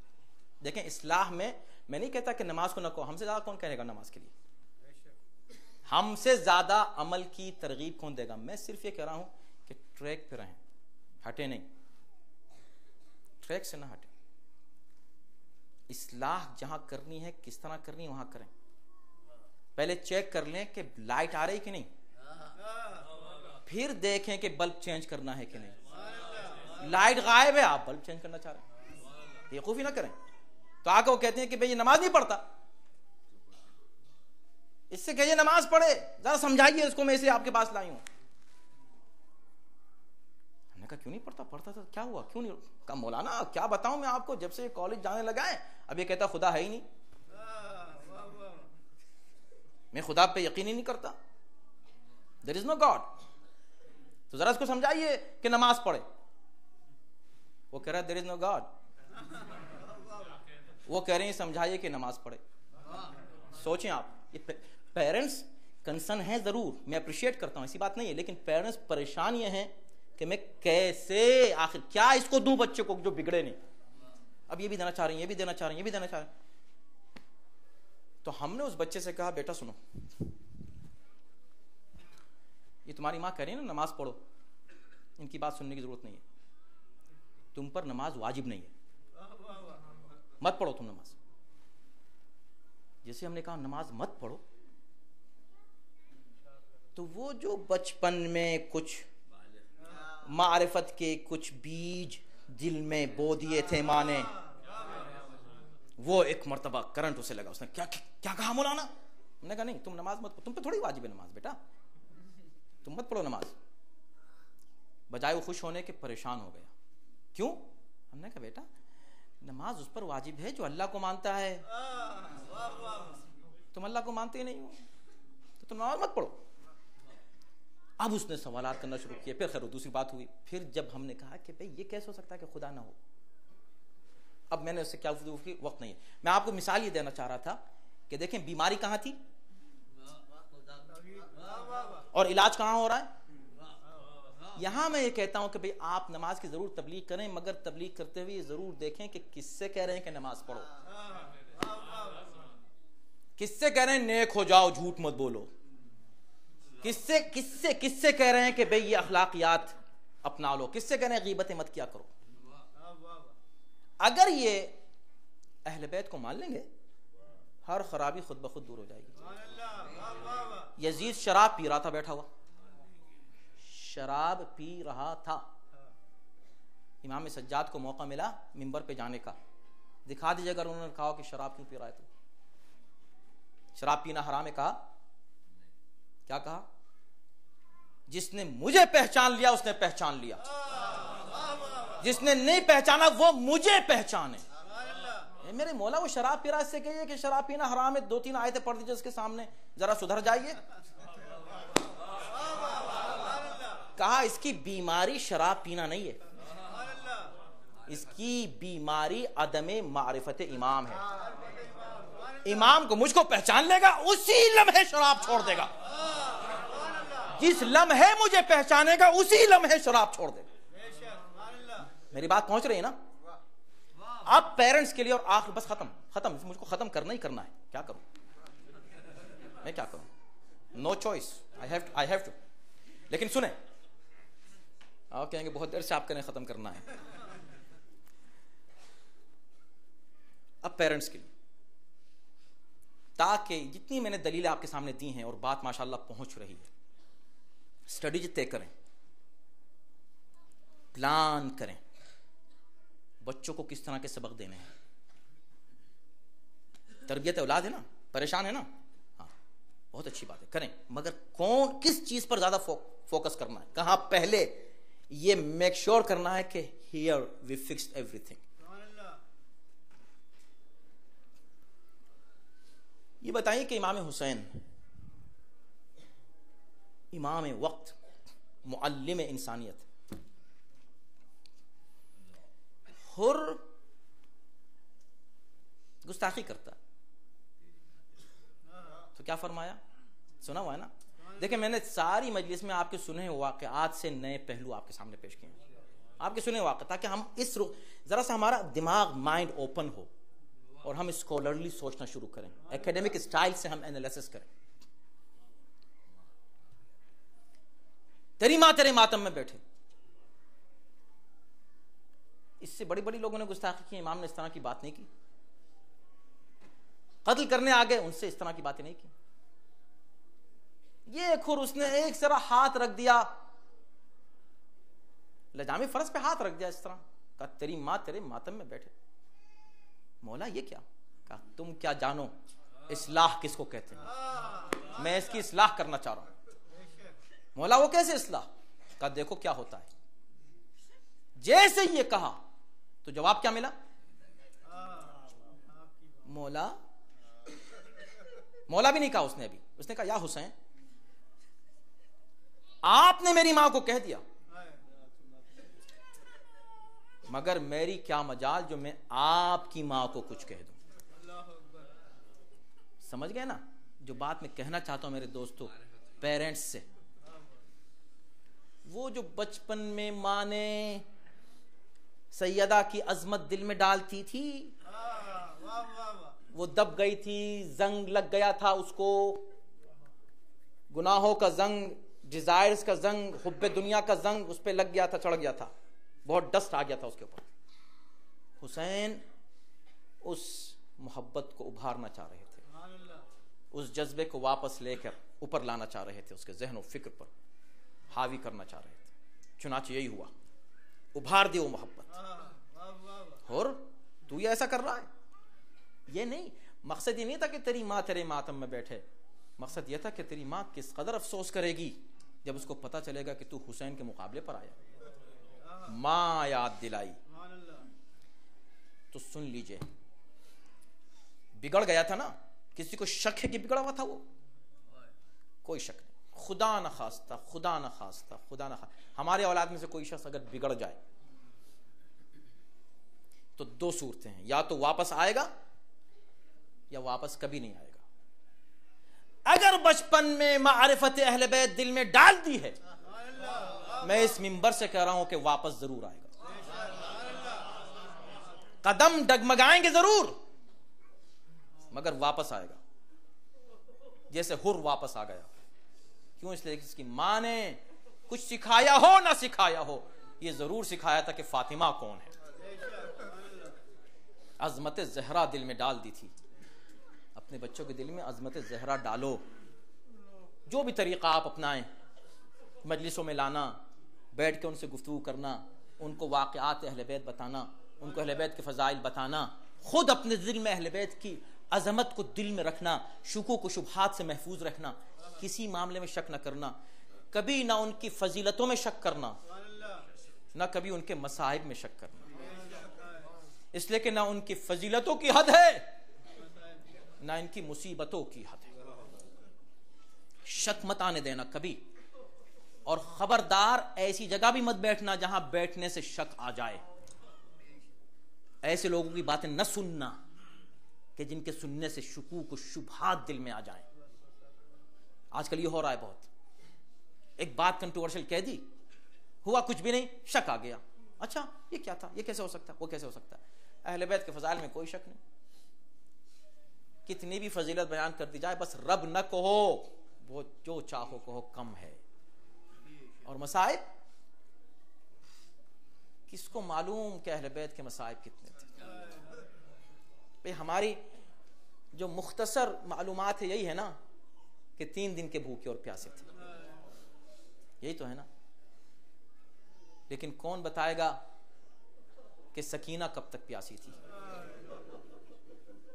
کون بتائے گا کہ زینب کب تک پیاسی تھی۔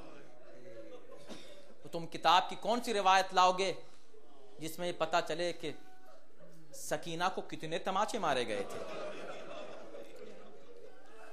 تم وہ کون سا راوی لاؤ گے جو یہ گن رہا ہو کہ زینب کو کتنے تازیانے مارے گئے تھے؟ بھئی جتنے بچوں کو تازیانے مارنے آتے تھے ظالم، زینب آگے بڑھ کے بچوں کو بچانے کے لیے اپنی پشت پہ تازیانے لے لیا کرتی تھی۔ تو کون بتا سکتا ہے کہ کتنے تازیانے تھے؟ اتنا کم پانی آتا تھا کہ زینب اپنے حصے کا پانی بچوں کو پلا دیا کرتی تھی۔ تو اب کون بتائے کہ زینب کب تک پیاسی تھی؟ صرف اتنا مل سکتا ہے، اتنا مل سکتا ہے کہ وہ زینب جو کبھی جس نے بیٹھ کے نماز نہیں پڑھی، وہ قید خانہ شام میں ایک دن جب بیٹھ کے نماز پڑھتی ہے تو امام وقت پوچھتا ہے پھوپھی اماں آج کیا بات ہے؟ آپ سمجھ رہے ہیں نا؟ کون تصور کر سکتا ہے ان مصیبتوں کا؟ بھئی ہم ان مسائل کو بیان کر سکتے ہیں جو ہم نے سنے، جو ہم تک پہنچے، لیکن اگر آپ تصور کریں کلیجہ پھٹ جائے، یہاں بھائی بیٹھے ہیں نا، بھائی رشتے، اسی سے تصور کر لو، کوئی بھائی دنیا کے کوئی انسان ایسا لے آؤ جو بھائی ہو اور اس کی چھوٹی بہن ہو، اور کوئی شخص اس کے سامنے اس کو تماچے مارے اور وہ خاموش رہے، اب بتاؤ اس مصیبت کو کون بیان کرے گا؟ تو ہم کہاں شک کریں، کس مصیبت پہ شک کریں؟ واللہ تصور نہیں ہو سکتا، کون تصور کر سکتا؟ آپ ذرا سوچیں کہ وہ بہن جو اپنے بھائی کے پاس آتی ہے، ہاتھوں کو چومتی ہے، ان ہاتھوں کو جن میں ہتکڑیاں ہیں، اور چومتے ہوئے جب ہاتھ ہتکڑیوں کو لگتا ہے تو کہتی ہے بھیا یہ تو ہتکڑیاں جل رہی ہیں، یہ تو بہت گرم ہے، بھیا کیا آپ کو محسوس نہیں ہو رہا ہے؟ تو سینے سے لگا کے اپنی بہن کو کہتے ہیں ہاں بہن، ہاں سکینہ، مگر میں کس سے کہوں کہ میرے ہاتھ جل رہے ہیں؟ تب سکینہ اٹھتی ہے اپنے معصومانہ انداز سے، جا کر شمر سے کہتی ہے شمر تھوڑا سا پانی دے دے، میں پیاسی ضرور ہوں مگر میں اپنے پینے کے لیے نہیں مانگ رہی ہوں، میں اس لیے مانگ رہی ہوں کہ تھوڑا سا پانی جا کر بھائی کے ہتکڑیوں پر ڈال دوں گی۔ تصور نہیں ہو سکتے، واللہ میں کہہ رہا ہوں، کبھی نہ سوچے کہ یہ مصیبتیں بہت زیادہ بیان کر دی جاتی ہیں، یہ شیطانی وسوسہ ہے، انسان سوچ بھی نہیں سکتا ان مصیبتوں کو۔ جب اہل حرم کو رہا کیا گیا ہے دنیا میں، آپ نے، چلے میں آپ سے پوچھنا چاہتا ہوں، جائیے آپ تحقیق کریں، دنیا کا کوئی ایسا قیدی ہے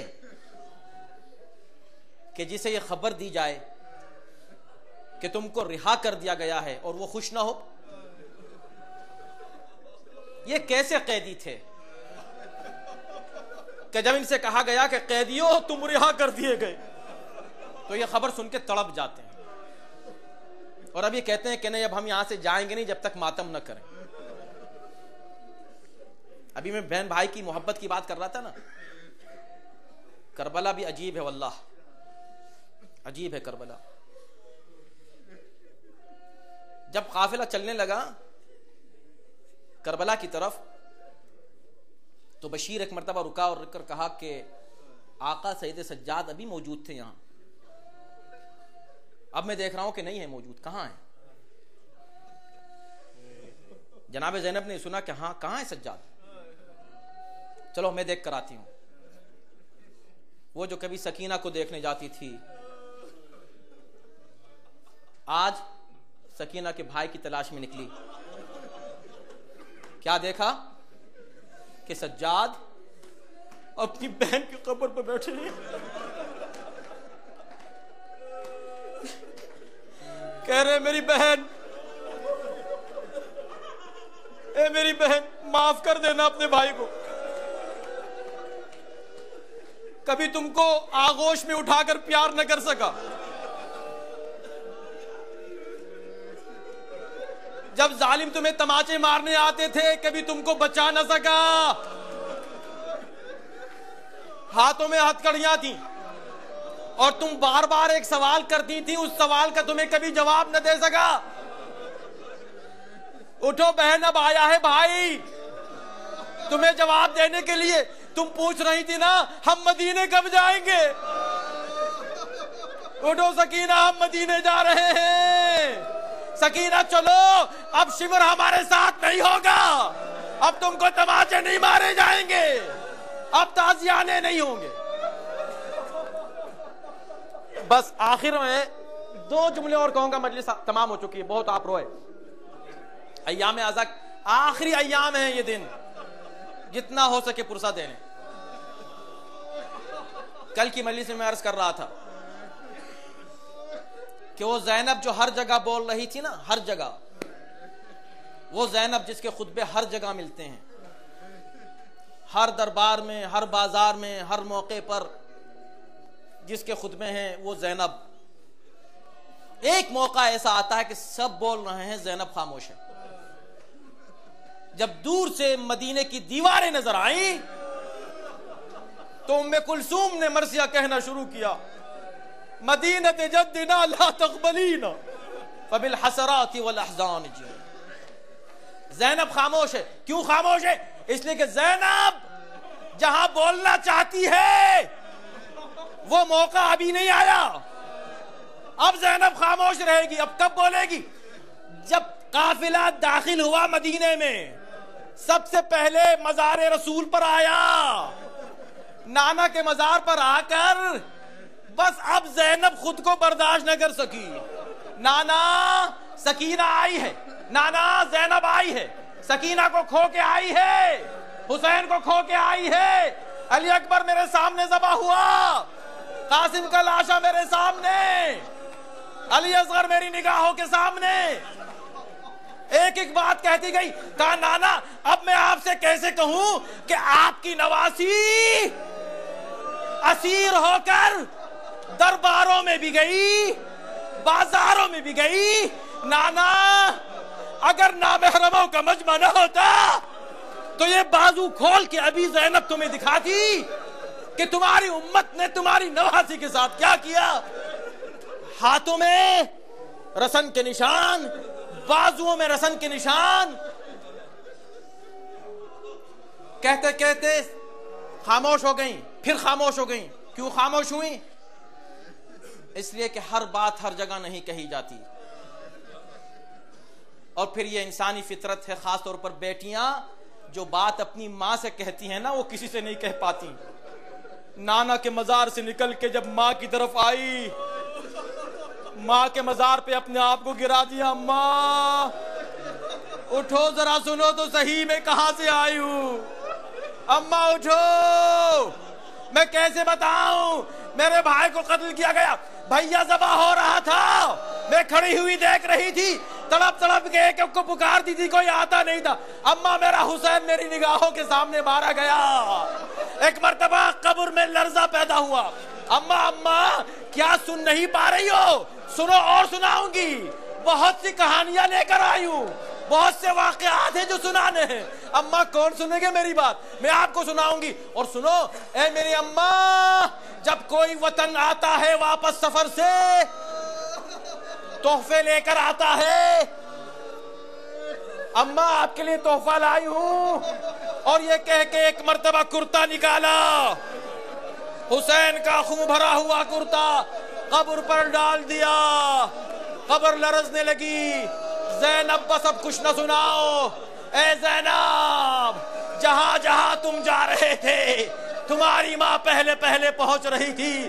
جہاں تمہارا بھائی ذبح ہوا اس مقتل کو میں نے اپنے بالوں سے صاف کیا تھا. جب تم کھڑی ہوئی تڑپ رہی تھی اس وقت میں بھی شمر کے خنجر کو دیکھ رہی تھی. میرے لال کے گلے پر خنجر چل رہا تھا، میں تڑپ رہی.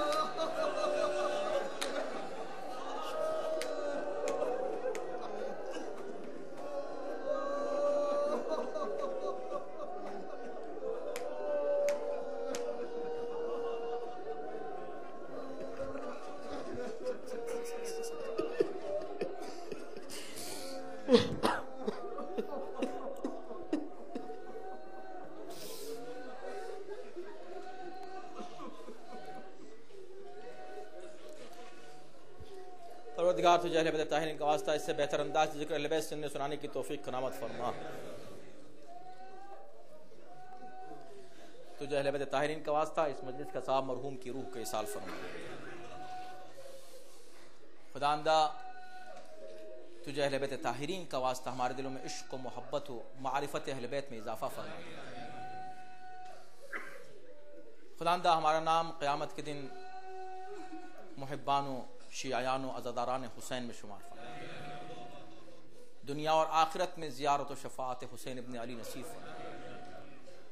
خداوندہ ہمیں اپنے اولاد کی صحیح اور مناسب تربیت کی توفیق کرامت فرما. یہ عشق اور محبت کا جذبہ یا اللہ ہمیں توفیق دے کہ اپنی اولاد تک ہم منتقل کر سکیں. یا اللہ قیامت تک ہماری نسلوں میں محبت و معرفت اہل بیت قائم و برقرار رہے. یا اللہ ہمارے گناہوں کو بخش دے، ہمیں اطاعت اہل بیت کی توفیق کرامت فرما. ہمارے کردار کو، ہمارے عمل کو خداوندہ استحکام کرامت فرما. ہمارے ایمان میں قوت کرامت فرما. مومنین جو بیمار ہیں ان کو صحت و شفا عنایت فرما. جو کسی طرح بھی پریشان ہیں یا اللہ ان کی پریشانی کو دور فرما. ان آنسوں کے صدقے اور طفیل میں اس مجمع میں مخصوصاً خواتین میں، ان حضرات میں، ان بچوں میں، جوانوں میں جس شخص کی جو بھی حاجت ہے پروردگار جائز حاجات کو پورا فرما. خداوندہ دنیا میں مومنین کے جو حالات ہیں اس وقت ان مظلوموں کی مدد فرما، عزاداروں کی حفاظت فرما، حسین کے زائرین کی مدد فرما. خداوندہ ہمارے نوجوانوں میں علی اکبر کا جذبہ کرامت فرما. خداوندہ یہ قوم جہاں جہاں بھی ہے اس کو امن و امان اور سکون کرامت فرما. اس قوم کو مٹانے کی کوشش کرنے والے ظالم جابر یزیدی خداوندہ ان کو ذلیل و خوار و نست نابود فرما. مالک دنیا میں جتنی مصیبتیں ہیں، انفرادی مصیبتیں ہوں، عائلی مصیبتیں ہوں، قومی مصیبتیں ہوں، انسانی مصیبتیں ہوں، اس سب کا ایک ہی علاج ہے. یا اللہ ان مصیبتوں کو ختم کرنے کے لیے اپنی آخری حجت ہمارے آخری امام کے ظہور میں تعجیل فرما. یا اللہ ان کے اعوان و انصار میں ہم سب کو داخل و شامل فرما. ربنا تقبل منا انک انت السمیع العلیم.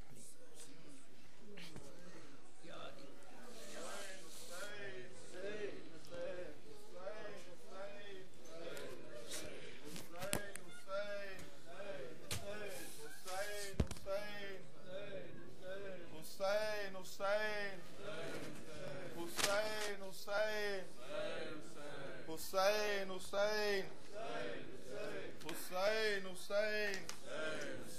حسین حسین حسین حسین یا حسین یا حسین یا حسین یا حسین یا حسین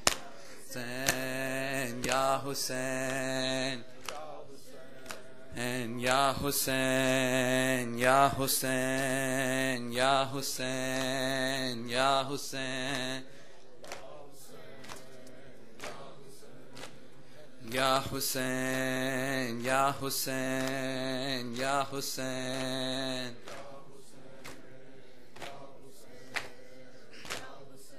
سکینہ اٹھو میری جاں اٹھو رہائی ملی چلو گھر چلے سکینہ اٹھو میری جاں اٹھو رہائی ملی چلو گھر چلے میری سکینہ اٹھو میری جاں اٹھو رہائی ملی چلو گھر چلے سکینہ اٹھو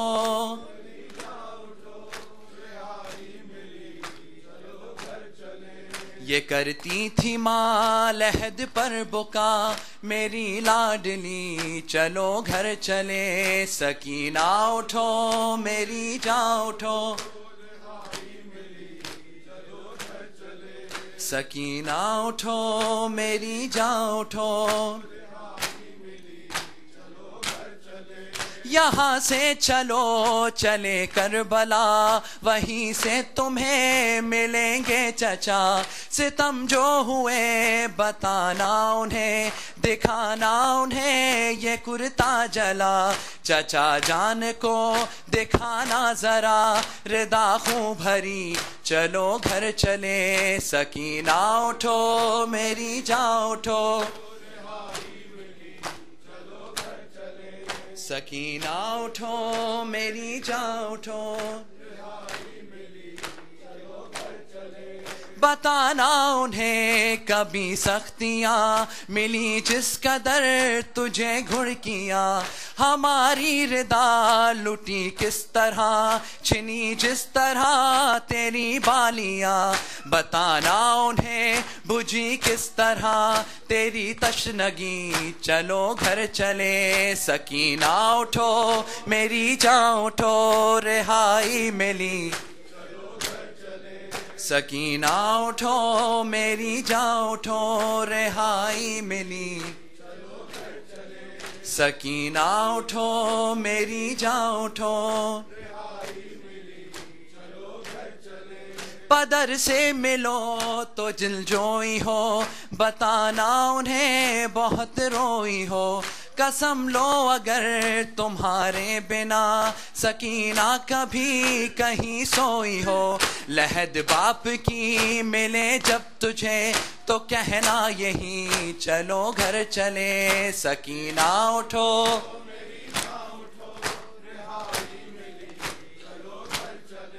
سکینہ اٹھو میری جاں اٹھو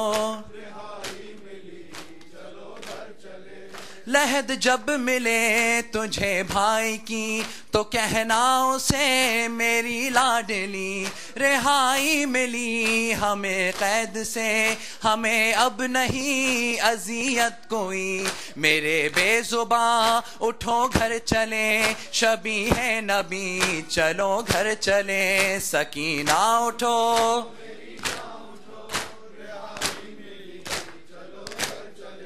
سکینہ اٹھو میری جاں اٹھو رہا سکینہ اٹھو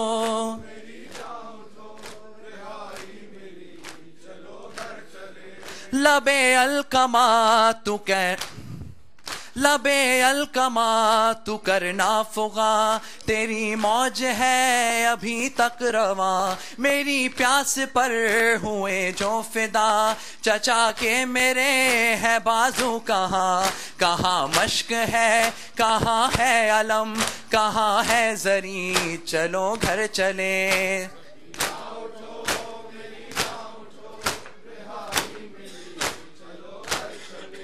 سکینہ اٹھو میری جان اٹھو،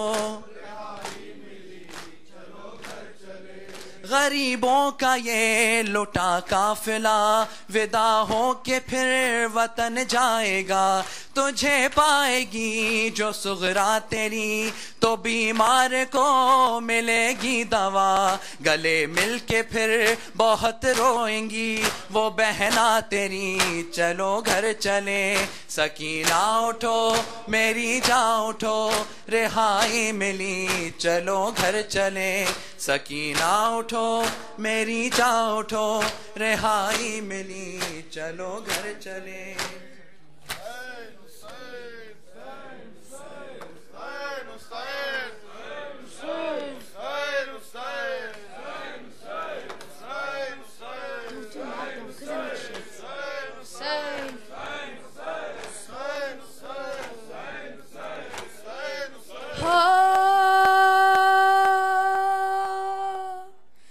جب قافلہ پہنچا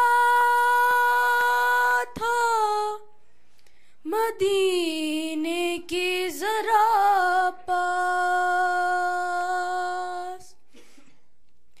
مقتل میں ہوا کیا یہ سنا،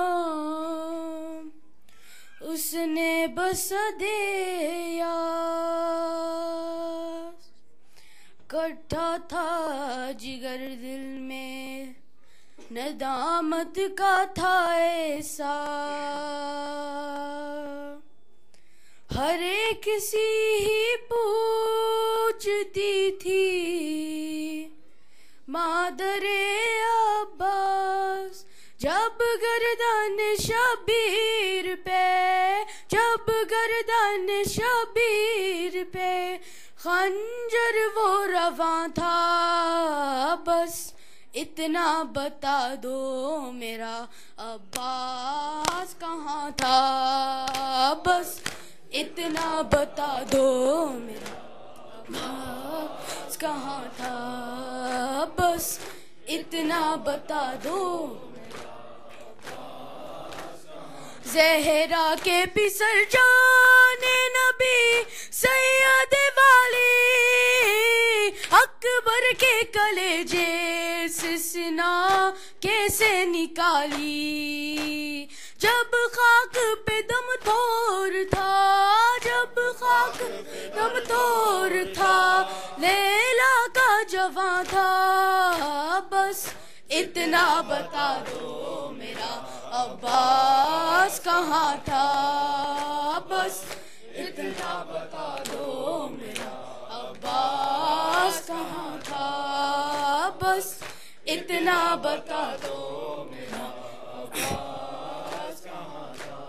میدان میں بے شیر کو جب لائے تھے شبیر، ننھے علی اصغر پہ جو گردن پہ لگا تیر، جب باپ کے ہاتھوں پہ، جب باپ کے ہاتھوں پہ پسر تشنا دہاں تھا، بس اتنا بتا دو میرا عباس کہاں تھا، بس اتنا بتا دو میرا عباس کہاں تھا، بس اتنا بتا دو میرا عباس کہاں تھا۔ آقا میرا میدان میں کیوں رہ گیا تنہا، دودھ نہ بخشو گے میں یہ کیا کیا بیٹا، زہرا کا پسر خاک پہ، زہرا کا پسر خاک پہ جب گریا کنا تھا، بس اتنا بتا دو میرا عباس کہاں تھا، بس اتنا بتا دو میرا عباس کہاں تھا، بس اتنا بتا دو میرا عباس کہاں تھا۔ جب بیبیاں جلتے ہوئے خیموں کی تھی اندر، جب زینب دلگیر کی چینی گئی چادر، جب گردن میں وہ تو گرا تھا، بس اتنا بتا دو میرا عباس کہاں تھا، بس اتنا بتا دو میرا عباس کہاں تھا، بس اتنا بتا دو عباس کہاں تھا۔ عابد کو لیے پھرتی تھی جب زینب مضطر، جب آگ لگائی گئی چینا گئی بستر، پہلا ہوا جب شام میں غریباں کا دھواں تھا، بس اتنا بتا دو میرا عباس کہاں تھا، بس اتنا بتا دو میرا عباس کہاں تھا، بس اتنا بتا دو میرا عباس کہاں تھا۔ جب شام غریباں میں پیاسے رہے بچے، جب دختر شبیر کے لگتے تھے تماچے، جب اس کا جگر خربے یتیمی سے تپا تھا، بس اتنا بتا دو میرا عباس کہاں تھا، بس اتنا بتا دو میرا عباس کہاں تھا، بس اتنا بتا دو میرا عباس کہاں تھا۔ زینب نے کہا اس کو وفا کھاتا بہت خاص، جب ذبح ہوئے بھائی تو زندہ نہ تھے عباس، پہنا تو کھیتا غیرت الیاس کا لاشا، ساحل پہ تڑپتا رہا عباس کا لاشا، یہ سن کے کیا شکر مگر پھر بھی ہے ایسا، اب تک یہ خمر پوچھتی ہے مادر عباس، جب گردن شبیر پہ خنجر وہ رواں تھا، بس اتنا بتا دو میرا عباس کہاں تھا، بس اتنا بتا دو میرا عباس کہاں تھا۔ حسین حسین حسین حسین حسین حسین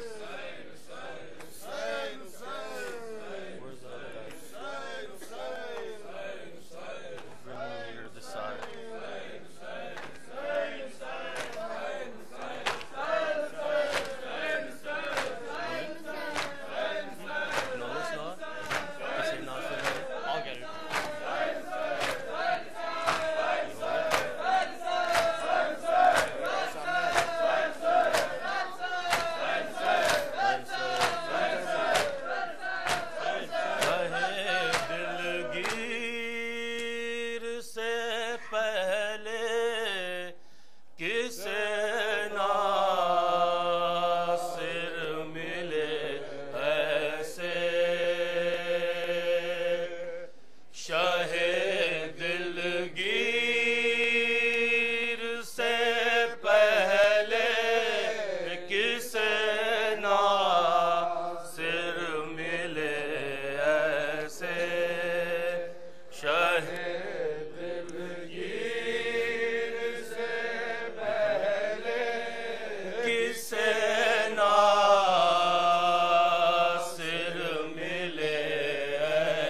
ملے ایسے شاہ دلگیر سے پہلے وفا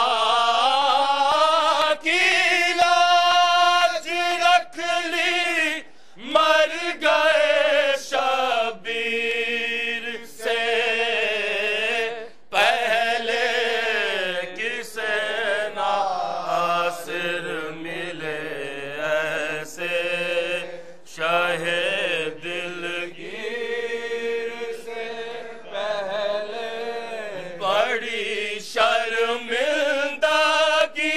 ان کو ہوئی میدان خیبر میں بڑی شرمندگی ان کو ہوئی میدان خیبر میں بڑی شرمندگی ان کو ہوئی میدان خیبر میں بڑی شرمندگی ان کو ہوئی میدان خیبر میں علم لے کر جو نکلے شاہ خیبر گیر سے پہلے کس ناصر ملے ایسے شاہ دلگیر سے پہلے سند قرآن کی اہل بیت کے حق میں بتاتی ہے سند قرآن کی اہل بیت کے حق میں بتاتی ہے یہ طاہر تھے نزول آیا تطہیر سے پہلے کس ناصر ملے ایسے شاہ دلگیر سے پہلے پتا چلتا ہے یہ انجام حر سے دیکھ لے دنیا پتا چلتا ہے یہ انجام حر سے دیکھ لے دنیا در جنت نہیں ملتا در شبیر سے پہلے کس ناصر ملے ایسے شاہ دلگیر سے پہلے شہید راہ حق اکبر ہوئے بے شیر سے پہلے راہ حق اکبر ہوئے بے شیر سے پہلے شہید راہ حق اکبر ہوئے بے شیر سے پہلے راہ حق اکبر ہوئے بے شیر سے پہلے کلیجہ شیخ خانوں کے سنا پر تیر سے پہلے کسے ناصر ملے ایسے رجز پڑھ کر علی اکبر نے لشکر پر کیا حملہ کر علی اکبر نے لشکر پر کیا حملہ رجز پڑھ کر علی اکبر نے لشکر پر کیا حملہ پڑھ کر علی اکبر نے لشکر پر کیا حملہ کھلے جوہر زباں کے جوہر شمشیر سے پہلے ناصر ملے ایسے دلگیر سے پہلے کسے ناصر ملے ایسے کہا اکبر سے شہ نے مجھ کو کیوں مجبور کرتے ہو اکبر سے شہ نے مجھ کو کیوں مجبور کرتے ہو کہا اکبر سے شہ نے مجھ کو کیوں مجبور کرتے ہو اکبر سے شہ نے مجھ کو کیوں مجبور کرتے ہو رضا ماننے کی مانگو زینب دلگیر سے پہلے کسے ناصر ملے ایسے دلگیر سے پہلے کسے ناصر ملے ایسے دلگیر غم سرور دیا حق نے تجمل شکر لازم ہے سرور دیا حق نے تجمل شکر لازم ہے غم سرور دیا حق نے تجمل شکر لازم ہے سرور دیا حق نے تجمل شکر لازم ہے بڑی